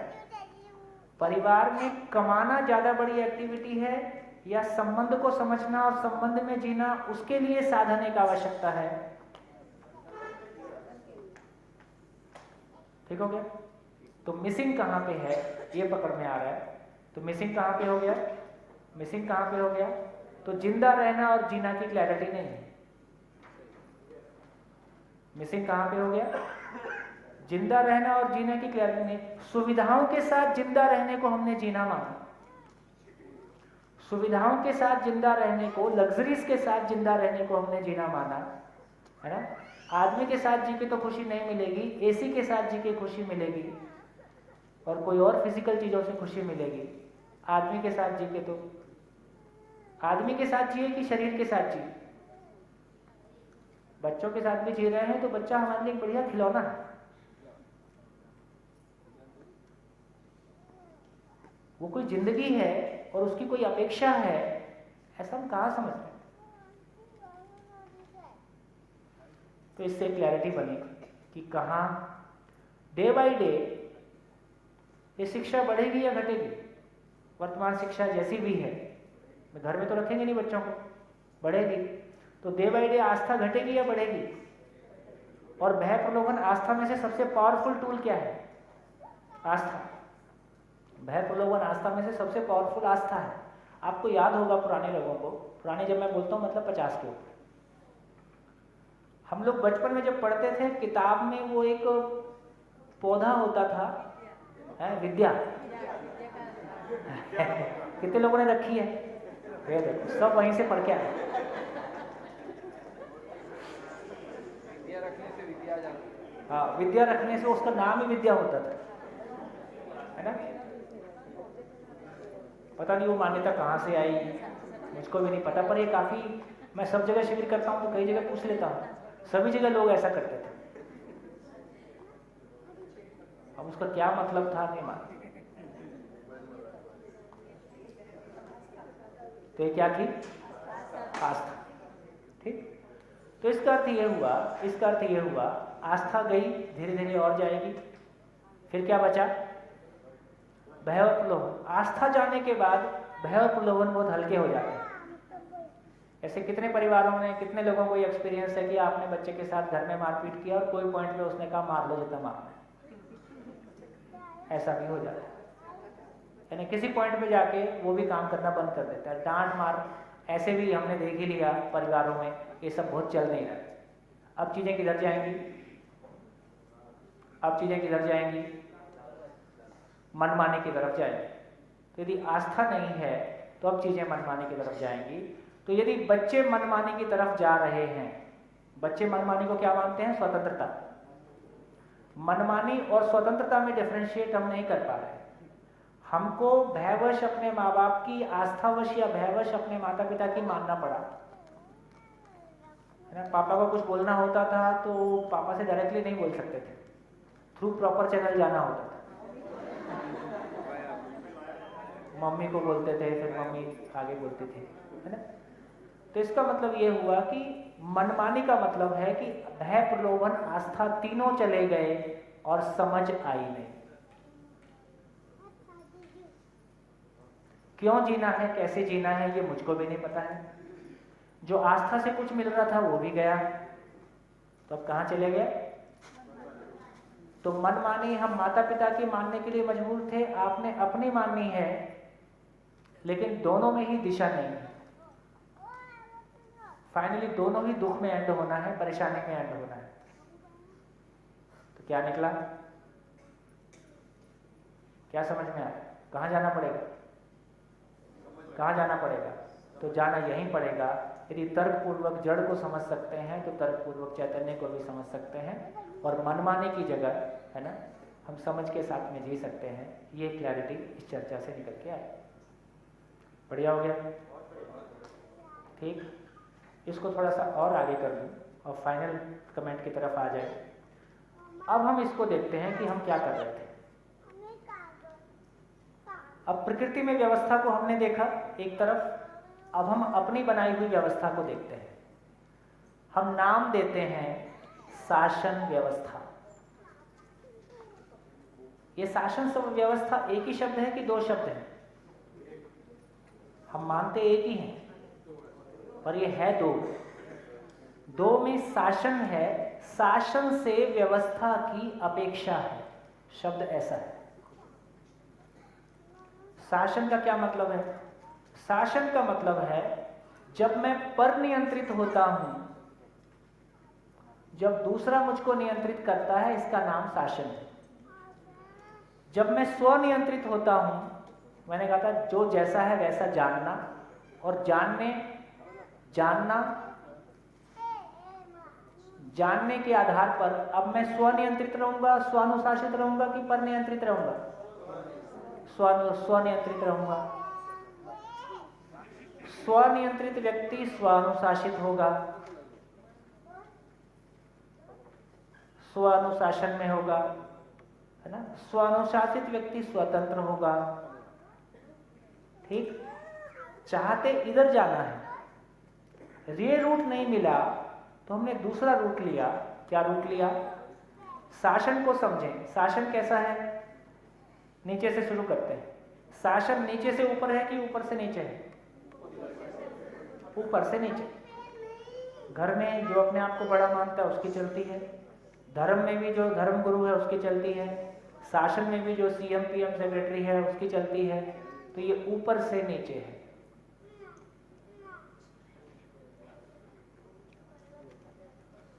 और ये ऊपर कैसे आया?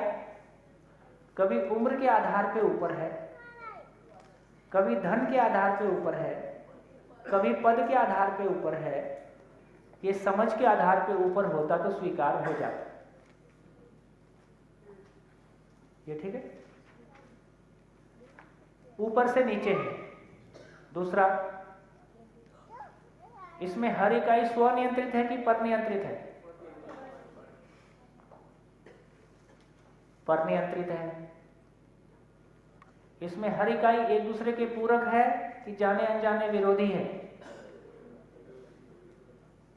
ना। अभी एक हमारे मित्र हमको बता रहे थे कि शासन में पॉलिटिकल लोगों से प्रॉब्लम कम और हम अधिकारी ही एक दूसरे की टांग खींच के कैसे ऊपर वाले को ये सिद्ध करते हैं कि मैं तुम्हारे नजदीक हूं।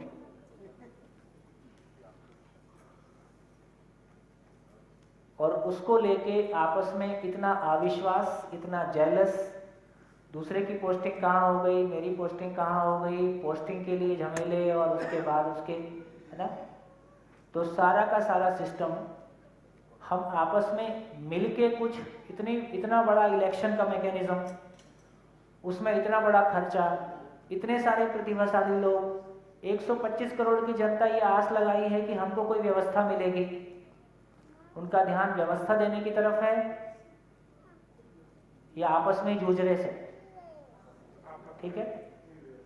हम सोच रहे कि तो क्योंकि वो पूरा तंत्र ही ऐसा बना हुआ है, तो जिंदा रहने के धरातल पर आपस में कंपैरिजन होगा, कौन बड़ा कौन छोटा इसकी चर्चा होगी। बड़े होने के लिए मुझको कोई तरीका अपनाना पड़ेगा जो दूसरे के लिए विरोधी हो जाएगा। घूम फिर के गई भैंस पानी में, कब निकलेगी नहीं मालूम, ठीक। तो ये आपस में विरोधी है। यहाँ सबका आचरण निश्चित है कि अनिश्चित है? अनिश्चित आचरण है। और क्या हुआ, कुल मिला के व्यवस्था है कि अव्यवस्था है? और धीरे धीरे और अव्यवस्था होगी कि व्यवस्था होगी? चलो काम पूरा। क्या समझ में आया? क्या समझ में आया है? ठीक उल्टा है। तो जिसको जहां से हम व्यवस्था की उम्मीद कर रहे हैं, व्यवस्था की अपेक्षा कर रहे हैं, देखो लोगों में कितना पॉजिटिविटी है। लोग क्या बोलते हैं, संविधान तो ठीक है, नियम तो ठीक है, सरकार तो ठीक है, पर लोग ही ठीक इम्प्लीमेंट नहीं करते। इम्प्लीमेंटेशन ठीक नहीं है ना। धर्म की किताब में तो ठीक लिखा है पर लोग समझते नहीं हैं, लोग मानते नहीं है। तो आदमी, बहुत बड़ी मात्रा में आदमी यही कहता है कि ऊपर वाला सिस्टम तो ठीक है, ये गलती नीचे वालों की है। यदि ऊपर वाला सिस्टम इतना ही ठीक होता, यदि इसमें भी कोई कमी है, ऐसा भी समझने के लिए, ऐसा भी सोचने के लिए क्या, यदि वो बेसिक में ही फॉल्ट है तो फॉल्ट परकुलेट होगा, फॉल्ट नीचे तक आ रहा है, तो क्या गलती हो गई? घर में एक आदमी के समझदार होने से होगा कि सभी के समझदार होने से होगा? घर में शासन चल रहा है कि बंद हो गया? घर में शासन चलाने की कोशिश है पर बच्चों ने तख्ता पलट कर दिया है ना। 5th क्लास तक आते आते बच्चा मम्मी को निपटा लेता है, 10th तक आते आते पापा को निपटा लेता है, उसके बाद मैसेज बहुत क्लियर है, तुम्हारे पास काम की चीज पैसा है, आवश्यकता अनुसार देते रहो।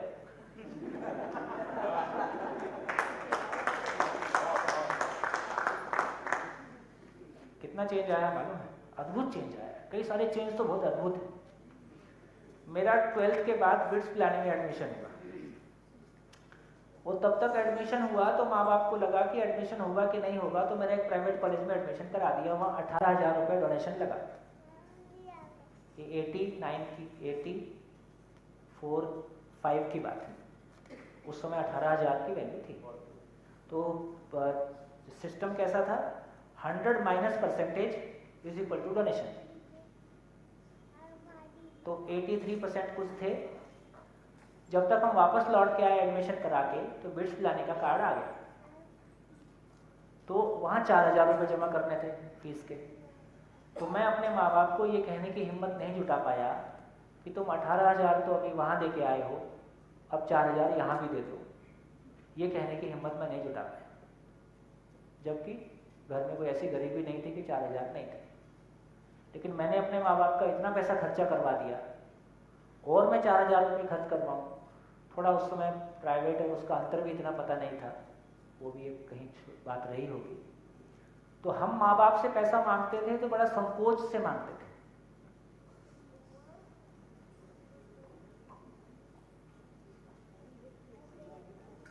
अभी का बच्चा मांगता है तो कैसा मांगता है? गुजरात में तो आप लोग बहुत अच्छे हो, वो ऐसे मांगता है जैसे उधारी देके गया हो।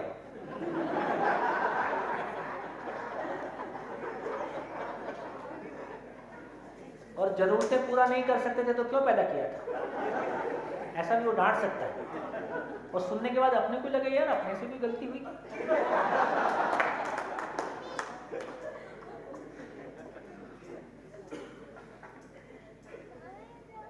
गजब को कॉन्फिडेंस लेवल बढ़ा है भाई।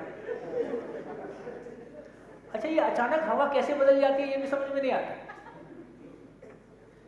10-12 साल पहले तक वो early to bed early to rise makes a man healthy wealthy and wife, वो तो सब खत्म ही हो गया। अब रात को जगना फैशन है, सब निशाचर हो गए, है ना। एक समय तक रात को नहीं लोग जगते थे, मतलब हमारे बचपन में तो रात को जगने का हमने कभी 12 बजे रात देखी नहीं थी, है। हाँ ठीक, अचानक सब रात को जगने लगे। पता नहीं इसमें मोबाइल की भूमिका ज़्यादा है कि किसी और चीज़ की भूमिका ज़्यादा है। खैर, कुल मिला के क्या समझ में आया, निष्कर्ष क्या निकला इस चर्चा से, निष्कर्ष क्या निकला?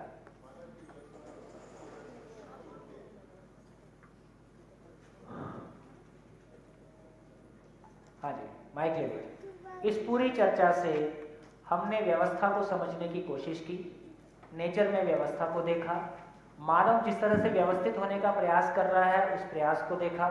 क्या समझ में आया?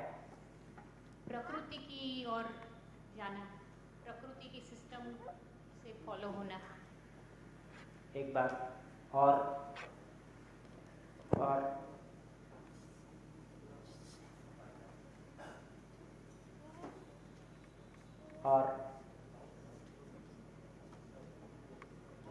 प्रकृति की व्यवस्था स्थिर है, निरंतर है, हमारी व्यवस्था का कोई ठिकाना ही नहीं है। और हमारे एफर्ट्स उसमें बहुत लग रहे हैं ना। एक माँ बाप जिस तरह से भय प्रलोभन आस्था से अपने बच्चों को नियंत्रित करना चाहता है उसमें एफर्ट लगता है। अपनी ऑफिस में, अपनी कंपनी में, अपने साथ में लगे हुए लोगों को जिस तरह से हम लगातार नियंत्रित करने का प्रयास करते हैं वो लगातार छोड़ के जाते रहते हैं।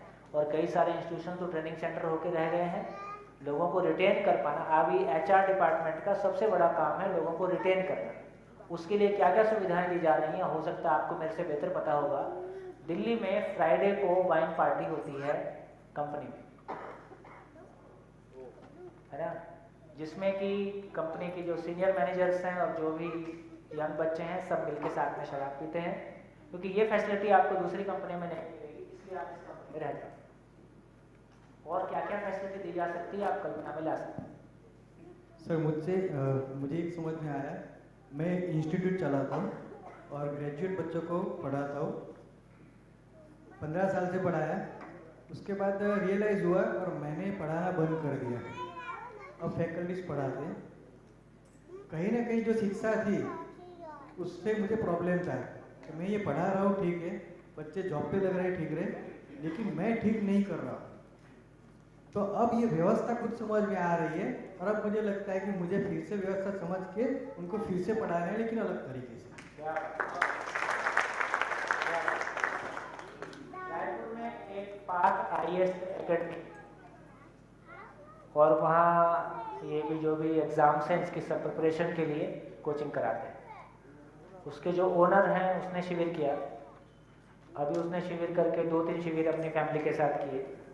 अभी उसने अपने सारे स्टूडेंट्स को लाके उनका शिविर कराया। तो अब वो बच्चों का जो कॉन्फिडेंस लेवल है, जॉब मिले या नहीं मिले, नहीं मिले तो ये करेंगे, मिल जाए तो भी यही करेंगे। तो हमको लगता है कि अब हम कुछ दे रहे हैं। आपको भी पता है जब आप एक IAS कोचिंग सेंटर चलाते हो तो किन्हीं 2 का एडमिशन होना है, ये आपको भी पता है। एक IIT की कोचिंग में आगे के 5 एडमिशन होना है, बाकी फिलर हैं। ये पढ़ाने वाले को भी पता है, पढ़ने वाले को भी एक झूठी आशा है। लेकिन झूठी आशा को हम कैसे मोबिलाइज करते हैं, और है ना, और माँ बाप भी झूठे सपनों में है कि हमारा बच्चा IIT जाने वाला है या IAS बनने वाला है। लेकिन कोचिंग वाले को पता है कि किसका कैलिबर है किसका नहीं है। तो लगभग बाकी सारे फिलर की भूमिका में है, और एक झूठा अहंकार और एक फ्रस्ट्रेशन, है ना। वहाँ ये कहाँ पे राजस्थान में जहाँ IIT का कोचिंग, कोटा के सारे चर्चे समय समय पे आप कहीं ना कहीं सुनते ही होंगे। तो जितने लोग खुश होते हैं उससे कहीं ज़्यादा लोग फ्रस्ट्रेट, दुखी और सुसाइड करते हैं। वो चर्चा में बहुत नहीं आता है, जब सर से पानी निकल जाता है तब वो चर्चा में आता है। तो मैं ये कहना चाहता हूँ कि इतनी लंबी शिक्षा देने के बाद यदि वो सफल हो गया तो दूसरों की जान लेगा, सफल नहीं हुआ वो तो अपनी जान लेगा। तो कुल मिला के कैसे सफल हो जाए तो भी जिंदगी दे, और उसमें ना भी सफल हो तो भी जो करेगा दूसरों को जिंदगी देगा, कैसे उस जगह में चीजों को लाया जाए। कैसा रहेगा? गुड। हाँ जी। और हाँ, पीछे एक हाथ उठाता, माइक पीछे,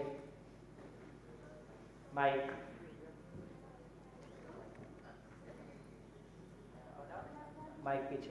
हाँ जी, तब तक आप बोलिए, तब तक माइक पीछे। हाँ जी।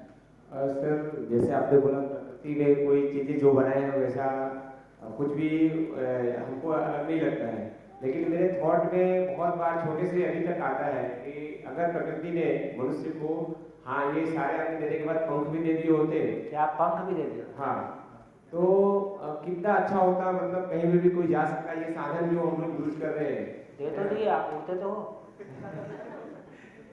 रोज कई सारी फ्लाइट जाती है। हाँ, फ्लाइट जाती है, तो वो क्या है, वो नेचुरल नहीं है। जैसे अगर प्रकृति ने दिया होता तो शायद हम उनके कहीं भी जाते। इतने साधन जो है, ये वही चक्कर है कि जीने का दरवाजा नहीं खुला तो जिंदा रहने के दरवाजे में ही सारा सुख ढूंढना। यदि पता चलेगा तो पता चलेगा कि ब्रह्मांडीय यात्रा करने के लिए पंख आपके पास हैं। मजाक नहीं कर रहा हूँ, सीरियसली बोल रहा हूँ।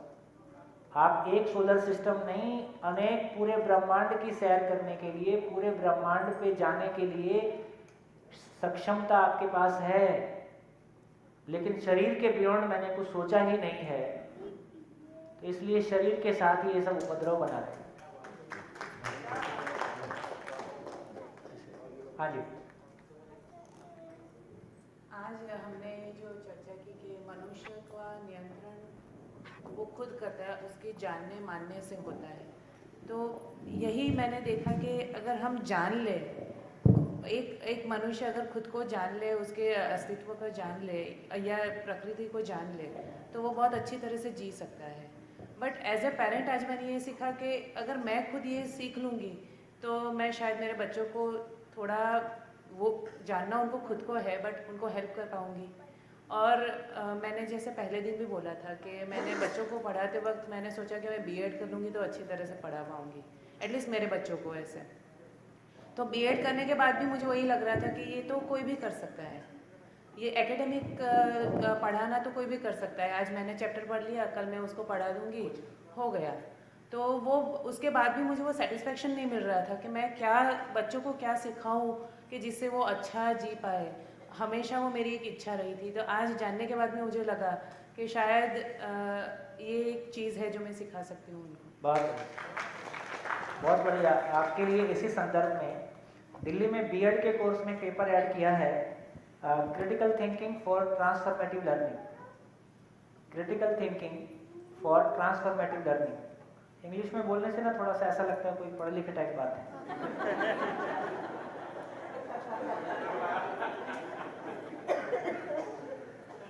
तो बच्चों को सोचना है।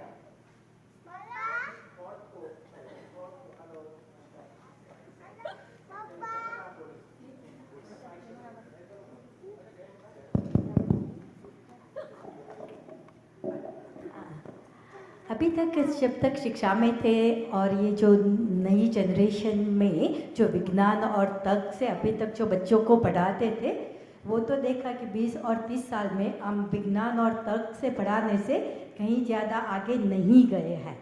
लेकिन आज जो है ना लगा कि विज्ञान और तर्क के साथ चैतन्य को जोड़ना बहुत ही ज़रूरी इस ज़माने में। पहले विज्ञान की ज़रूरत थी, तर्क की भी ज़रूरत थी। अब नए ज़माने में विज्ञान और तर्क के साथ चैतन्य को जोड़ना बहुत ही आवश्यक हो गया है। जी बढ़िया, नमस्कार। और हाँ जी, इधर दीजिए। 30 के नीचे वाले बोलते तो मेरे को बहुत खुशी होती। हेलो, हाँ, हमारे में ही अव्यवस्था है, हम भी पूरा एक्सेप्ट नहीं कर पा रहे। हमारे में पूर्ति नहीं है और हम प्रकृति से एक्सेप्ट करते हैं कि वो हमें सपोर्ट करे। हम प्रकृति के बराबर और प्रकृति में जो व्यवस्था है वैसी व्यवस्था हमारे में नहीं ला पाए, तो हम एक्सेप्टेशन और इक्वल कैसे कर सकते हैं प्रकृति के साथ? हमें सुधरना चाहिए। हाँ, लास्ट वाला सेंटेंस ठीक था। इसको सुनने से हमको अच्छा लगता है। ये बात आपको स्वीकार हो जाए कि मुझको सुधरना है तो दुनिया में कोई रोक नहीं सकता। मैं आपके पिता के रूप में रहूं कि मैं आपके बड़े भाई के रूप में रहूं, मैं कुछ भी कहता रहूं कि तुमको सुधरना है, आपको तो नहीं लग रहा, आपको लग रहा है मैं ठीक ही हूं, तुम ही सुधर जाओ। तो बच्चों को लग रहा है कि माँ बाप नहीं समझ पा रहे हैं हमको। जैसे जैसे बच्चों की एज बढ़ रही है, बच्चों को लगता है कि माँ बाप हमको समझ नहीं पा रहे हैं, है ना। माँ बाप को लग रहा है ये बच्चे बिगड़ रहे हैं। कुल मिला के दोनों के बीच में दूरी होती जाती है। तो हमारे पास कोई कॉमन चीज़ नहीं है जो मेरे लिए भी सेम है, माता पिता के लिए भी सेम है। तो ये पूरा कंटेंट एक हमको उस पॉइंट पे ले गया जहाँ कोई सच्चाई है जो हम सब के लिए सेम है। मेरे टीचर के लिए भी वही है, सबके लिए वही है। नहीं तो टीचर ने कुछ कहा, ये उसकी कही हुई बात है। अब मैं जो कह रहा हूँ ये कोई मेरी बात नहीं है। 2+2 4 होता है, इसमें क्या मेरा, क्या हिंदू का, क्या मुस्लिम का। नेचुरल लॉ है तो है। तो इस पॉइंट पे आ जाना कि नेचुरल लॉ है और ऐसा ही होता है, फिर जिंदगी बहुत आसान। हाँ जी।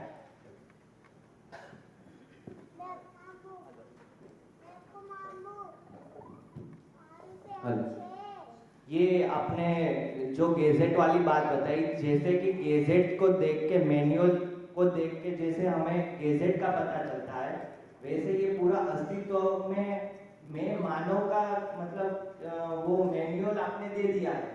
मतलब अब मैं जो हीट एंड ट्राई करने से पहले सोचूंगा कि मैं कुछ गलत ट्रैक पे तो नहीं जा रहा ना, वो मतलब अब हम मतलब क्या सोच के मैनुअल पढ़ के अब हीट एंड ट्राई करने से बचेंगे। चलिए, आपकी बात को मैं सूत्र में कह देता हूँ। क्या ठीक है, समझ के करना या करके समझना? समझ के करना। मतलब अब मैनुअल को पूरा समझ के अब हम करें। अब तक क्या कर रहे थे? हीट एंड ट्राई ठीक है, करके समझना बहुत महंगा सौदा है। गुड। और हाँ जी, आगे एक माइक दीजिए।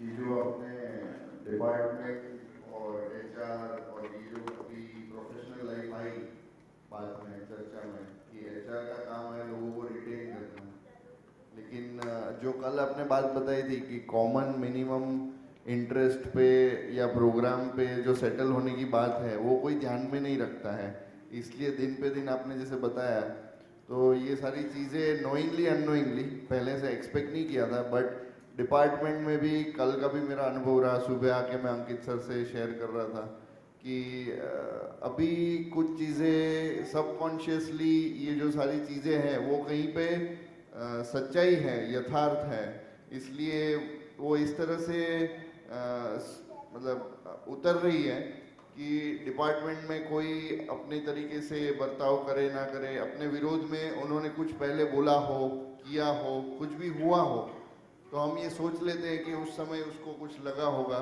और अपना प्रतिभाव उनकी तरफ मतलब रिएक्शन नहीं देते, हम रिस्पॉन्स सोच के मुड़ जाते हैं कि क्यों खामोखा में उनके अगेंस्ट में जाए। और दूसरी चीज़ कि ये जो सारी चीज़ें आप बता रहे हैं वो प्रोफेशनल लाइफ अंडरस्टैंड करने में बहुत हेल्पफुल हो रही है जी। मुझको याद है कि SGVP के पहले शिविर में मैं इस बात को शेयर करता था कि लोगों का एक वाइड विज़न बने, लेकिन किसी को इसके व्यक्तिगत फ़ायदा हो सकता है मेरे को पता नहीं था। तो सुधा बहन को जब पहली बार ये मुद्दे पे आप इतना खुश हुए थे और आपकी ज़िंदगी में कोई चेंज आया था, मैं आपसे नहीं कह रहा हूँ कि आप उस घटना को रखो, लेकिन एज ए एडमिनिस्ट्रेशन में जिस तरह से भी पिछले दिनों आपने किया, सुधा बहन SP हैं और लगभग 1200 बटालियन 1200-1500 है ना कांस्टेबल्स के साथ में आप एक महिला SP के रूप में काम कर रही हैं।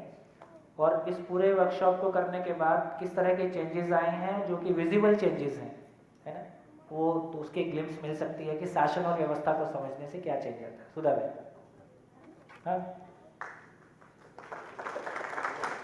प्रैक्टिकल एक्सपीरियंस समझने से ज़्यादा बेनिफिट है।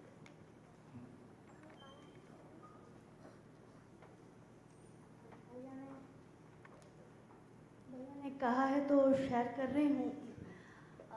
जब हमने SGVP में शिविर किया था तब 3-4 दिन के बाद मैंने भैया से प्रश्न किया था, और क्योंकि मेरी सारी जो समस्याएं थी वो सिस्टम को लेके थी, क्योंकि हम लोग सिस्टम में काम कर रहे थे और सिस्टम में सेट नहीं हो रहे थे। तो मैंने भैया को प्रश्न किया था कि भैया व्यक्तिगत रूप से तो कोई इश्यू नहीं है, पर्सनल लाइफ में कोई इश्यू नहीं है, लेकिन इस सिस्टम में हम कैसे सेट हों। और वो जब मैंने किया तब पहली बार भैया ने ये शासन और व्यवस्था इतना खोल के बताया था। और उन्होंने कहा था कि हम आमतौर पे शिविरों में शासन व्यवस्था की बात नहीं करते हैं क्योंकि लोग उसके साथ जुड़े नहीं होते, तो हम आमतौर पे बात नहीं करते, लेकिन आप पूछ रहे हो तो बता रहे। तो तब मुझे एक बहुत ही बड़ा आश्चर्य लगा था कि ये कोई ऐसा खजाना है कि कोई भी समस्या रखो और उसके बारे में वो पूरा खोल के बता सकता है, वैसा उसके पास कुछ है। और पहली बार जब ये शासन और व्यवस्था को मैंने समझा खुद ने, तो एक ही बार में क्लैरिटी हो गई और उसके बाद कभी कुछ हिलना डुलना नहीं हुआ। उसके पहले मैं शासन से बहुत ज़्यादा दुखी रहती थी, सिस्टम से दुखी रहती थी, बहुत ज़्यादा आक्रोश रहता था कि गलत कैसे चल रहा है, सही क्यों नहीं टिक पा रहा है, ऐसा क्यों हो रहा है, वैसा क्यों नहीं हो रहा है, तो उसके कोई जवाब मिलते नहीं थे। लेकिन जब ये समझा कि आप हो शासन में और आपकी कामना व्यवस्था की है, ये इम्पोर्टेंट है, ये पॉइंट इम्पोर्टेंट है। आप चल पानी पे रहे हो और सपने सड़क के देख रहे हो, जो कि धरातल ही नहीं है, वहाँ वो पूरा हो ही नहीं सकता जिसकी आप अपेक्षा करते हो। ठीक है, तो अनावश्यक अपने आप को दुखी करने की बजाय उसकी सीमाओं को समझा जाए, उसकी सीमाओं के साथ चल सकते हो तो बहुत अच्छा, नहीं तो अपना घर बसाया जाए। तो यही भैया ने जो उदाहरण दिया, उन्होंने तो वो उदाहरण नहीं दिया था, लेकिन मुझे ये समझ में आया कि मैं हूँ नीम के पेड़ के नीचे बैठी और रो ये रही हूँ कि आम क्यों नहीं गिर रहा है, क्यों नहीं गिर रहा है। तो समझ में आ गया कि नीम के नीचे नीम का ही वो गिरेगा, आम चाहिए तो आम के पेड़ लगाओ, मतलब कि व्यवस्था क्रिएट करो। तो भैया ने फिर मैंने पूछा, जब भैया ये शासन इतना ही गड़बड़ है तो हम तो शासन में ही हैं, तो हम क्या करें। भैया ने कहा व्यवस्था क्रिएट करो। वो सिंपल एक सेंटेंस था कि व्यवस्था क्रिएट करो, और वो सचमुच तब से दिमाग में इतना क्लियरली बैठ गया कि उसके बाद जो शासन के कारण आक्रोश था या गुस्सा था और वो सब कुछ वो पिछले 6-7 साल से चला गया। अब मुझे ये नहीं होता कि ये क्यों हो रहा है, उसका जवाब मेरे पास है कि ये क्यों हो रहा है। उसको मैं अभी ठीक कर सकती हूँ, नहीं कर सकती हूँ, वो अलग बात है, लेकिन अब कोई ऑफिसर गलत कर रहा है, कोई कांस्टेबल गलत कर रहा है, पूरी सिस्टम गलत कर रही है या गवर्नमेंट गलत कर रही है, तो मुझे ये सवाल नहीं आता है कि ये क्यों हो रहा है। उसका जवाब मेरे पास है कि ये क्यों हो रहा है, कि शासन ऐसे ही चलता है, अगर इसको बदलना है तो आपको व्यवस्था लाना पड़ेगा। तो हमने सोचा कि हम छोटा मोटा व्यवस्था के अर्थ में कैसे भागीदारी कर सकते, तो जहाँ जहाँ भी पोस्टिंग्स मिली हमने अपने लोगों के साथ जीवन विद्या के ऊपर काम करना शुरू किया। अजय दायमा भैया आए, अरुण भैया आए, सुरेंद्र पाल भैया आए, भैया को हम कोट करते रहे और कुछ कुछ जो हम बता सकते थे हम बताते रहे। तो इससे प्रैक्टिकली भी देखा कि लोगों में ज़बरदस्त परिवर्तन आया। हमारे कांस्टेबल्स के साथ सिंपल एक मूल्य हम बाद में पढ़ेंगे, लेकिन मूल्यों पे जब बात हुई तो सिंपल एक सम्मान मूल्य के मानव के प्रति सम्मान, वो सिर्फ मानव है इसलिए हम क्या उसका सम्मान नहीं कर सकते, सेम उस पे है। तो हमारे हायरार्की में बहुत ही ज़्यादा ये होता है कि बहुत ही हुक्म से ही काम होता है, ऑर्डर से ही काम होता है, अपमानजनक तरीके से ही ट्रीट किया जाता है और वो रिजल्ट नहीं देता है। तो जब ये बात हमारे ध्यान पे सुरेंद्र भैया ने रखी कि दीदी कैसे बदलाव आएगा, ऑफिसर्स का बर्ताव कैसा है कांस्टेबल्स के साथ, और फिर हमने ऑफिसर्स ने बैठ के तय किया कि अब बर्ताव ऐसे नहीं ऐसे होगा। तो जो कांस्टेबल्स ऑफिसर्स के सामने देखने को तैयार नहीं थे, उनके साथ काम करने को तैयार नहीं थे, इतना बढ़िया टीम बिल्डिंग हुआ कि जब फिर वो ऑफिसर्स चेंज होके गए तो वही कांस्टेबल्स उनकी बेस्ट टीम थी, उनके लिए रो रहे थे। तो सिर्फ बर्ताव बदलने से, क्योंकि हम लोग भी डरे हुए हैं, आगे आएगा कि डरा हुआ डराता है, तो ऑफिसर डरा हुआ रहता है कि यार ज़्यादा प्यार से काम कर लिया तो ये तो कोई हमको जवाब ही नहीं देंगे, तो हमारी तो कुछ हायरार्की नहीं रहेगी, कोई इज्जत नहीं रह जाएगी, कोई सुनेगा नहीं तो बाहर क्या मैसेज जाएगा कि इनका तो कोई सुन नहीं रहा है। तो प्यार करने से ही हम डरते हैं, कि प्यार से कैसे ट्रीट किया जाए उसी से डरते हैं। जब ये करके देखा तो इसके ज़बरदस्त रिजल्ट्स आए, चाहे वो लोग पूरी विद्या समझे नहीं समझे, लेकिन मानव मात्रा में नियम को समझने की, न्याय को समझने की अंदर से एक शक्ति है ही। तो जब आप नियम पे चलते हो, न्याय की बात करते हो, तो उसका वैसा ही पॉजिटिव रिस्पॉन्स मिलता ही। बहुत बढ़िया। समराइज करने की तरफ आगे शासन में, हाँ सॉरी सर बोलो। शासन में वो होता है कि वो 1% का ही लक्ष्य होता है, जब व्यवस्था में सभी लोगों का एक ही लक्ष्य होता है। क्या बात, देखा क्या बोल दिया, फिर से बोलो। व्यवस्था में सबका लक्ष्य एक ही होता है, परंतु शासन में 1% का ही लक्ष्य होता है, और वो भी जिंदा रहने के धरातल पे होता है। ठीक है, देखो कितनी बढ़िया बात। क्या तुम अपना इतनी बढ़िया बात कैसे बोल दी? पहले शिविर की है। हाँ, व्यवस्था तभी सफल है जब जितने लोग उसके स्टेक होल्डर्स हैं, जितने लोग उसमें शामिल हैं, सबको व्यवस्था की क्लैरिटी है, सबका लक्ष्य एक है, सबकी मंजिल एक है, और हम सभी मंजिल पा सकते हैं तो साथ से कंधे से कंधा मिला के चल सकते हैं। जब मेरे को डर रहेगा कि मैं आगे निकल जाऊंगा कि आप आगे निकल जाओगे, है ना, तो कोई एक व्यक्ति अपने लक्ष्य को, जो कि जिंदा रहने के धरातल पर है, रूप बल धन पद के साथ है, वो दूसरे को यूज करता है, और वो भी अपमानजनक तरीके से यूज करता है, शोषण पूर्वक यूज करता है ना, नहीं भी करता है तो भी जाने अनजाने अपनी रिएक्शन और अपने भीतर की जो भी असुरक्षा है उसके चलते बहुत सम्मानजनक स्थितियां नहीं बनती हैं, घर में ही स्थितियां बनती हैं, हम एक दूसरे के साथ नहीं चल पाते। देखो ये दर्द बच्चों का भी है, ये दर्द हमारा भी है। मैं बार बार कहता हूँ कि हमने अपनों से दुख पाया है, हम टूटे हैं तो अपनों के बीच टूटे हैं, और ताकत पाएंगे तो अपनों के बीच पाएंगे। कितने बढ़िया बढ़िया लोग आसपास दिखाई देते हैं, लेकिन अपनी ज़िंदगी में किसी एक मजबूरी की वजह से उनकी प्रतिभा का लाभ समाज को नहीं मिल पाता। तो कैसे हम एक दूसरे के लिए उस सपोर्टिंग रोल में आ गए। मान लो मेरी एक कमजोरी होगी, कैसे यदि परिवार में यदि सबको समझ है तो मेरी एक कमजोरी के लिए वो पूरक बन जाता है, और हम मिलके एक दूसरे के लिए, है ना, मिलके उपयोगी, पूरा परिवार मिलके उस उपयोगिता के साथ में जी सकता है। तो जिंदगी इतनी मुश्किल नहीं है जितनी मुश्किल हमको दिखाई देती है।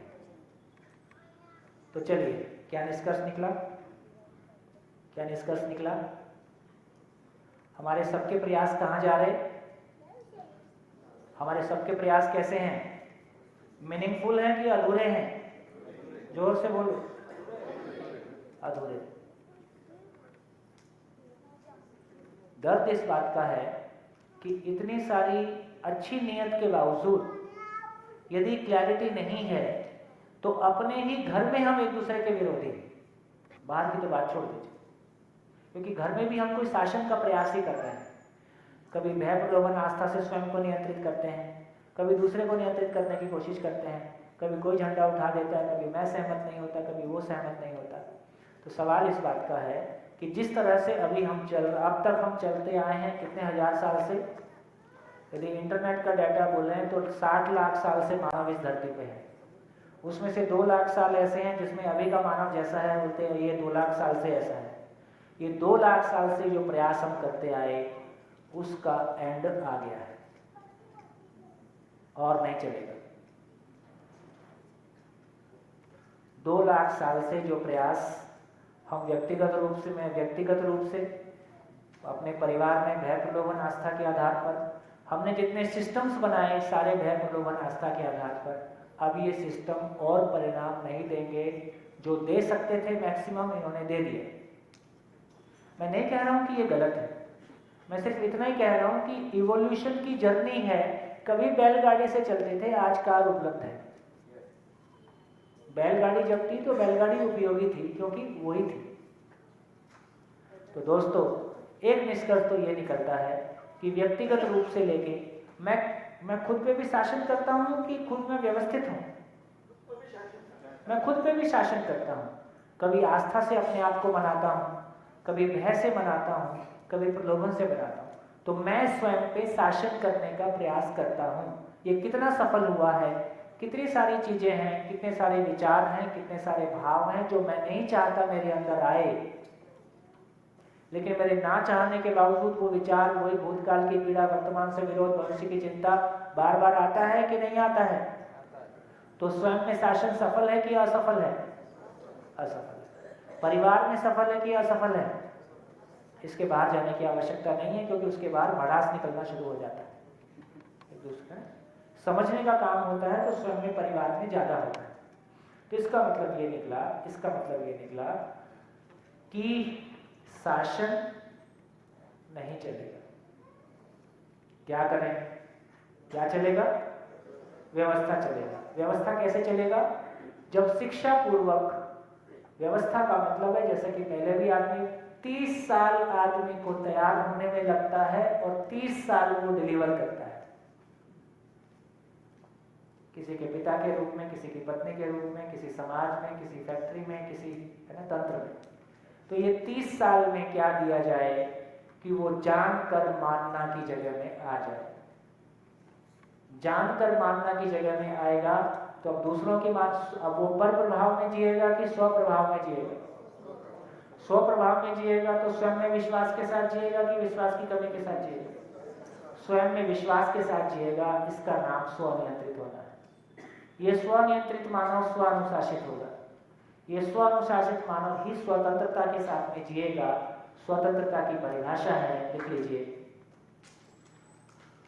स्वयं को वातावरण के दबाव से मुक्त कर लेना ही स्वतंत्रता है।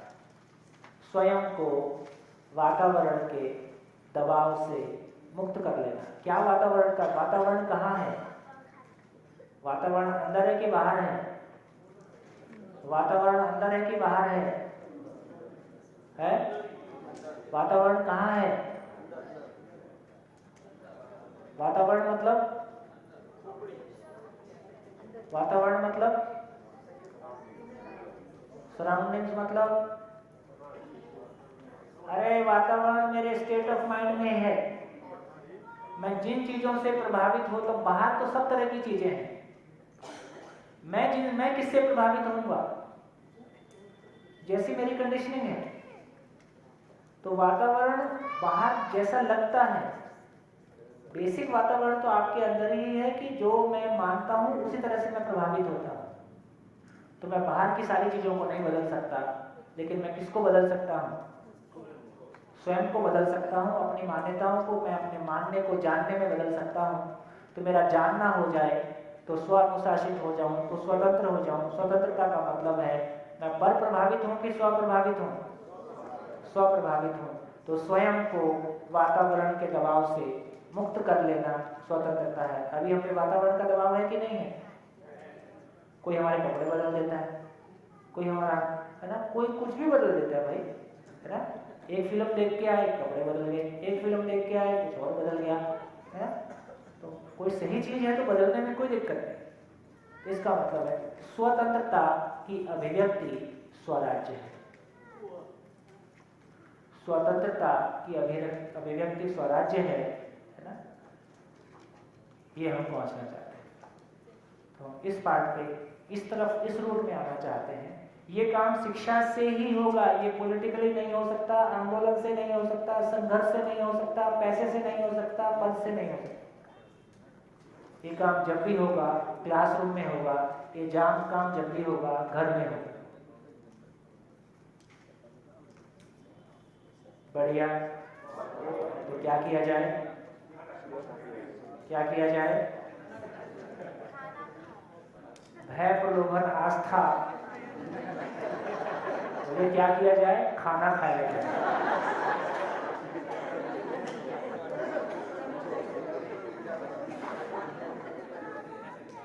बढ़िया। तो मेरे को लगता है कि ये बहुत एक शिफ्ट वाली चर्चा थी, जहां हमारा पूरा अभी तक के सारे प्रयास बिल्कुल फिर से ठंडा हो जाता है। कितनी मेहनत कर रहे घर में, इंस्टीट्यूशन में, तो मैं नहीं करा। घर रुकने वाला नहीं है, इंस्टीट्यूशन रुकने वाला नहीं है। तो अभी जो चल रहा है चलने में, बदलना किसको है? खुद को। 2 लाइनें लिख के आगे की बात पूरी करते हैं। तो खुद से शुरू करें। मैं अभी शासन से अपने आप को चलाता हूं। एक सुशासन है, एक कुशासन है। कुशासन सब उल्टा पुल्टा चल रहा है जिंदगी में। भूतकाल के पीड़ा, वर्तमान से विरोध, भविष्य की चिंता, और बढ़ना और झंझट। तो शासन है कि कुशासन? तो शासन भी नहीं है, कुशासन। तो पहली बार जब प्रस्ताव आपके सामने आता है तो कम से कम उस प्रस्ताव को अनुसरण करते हैं।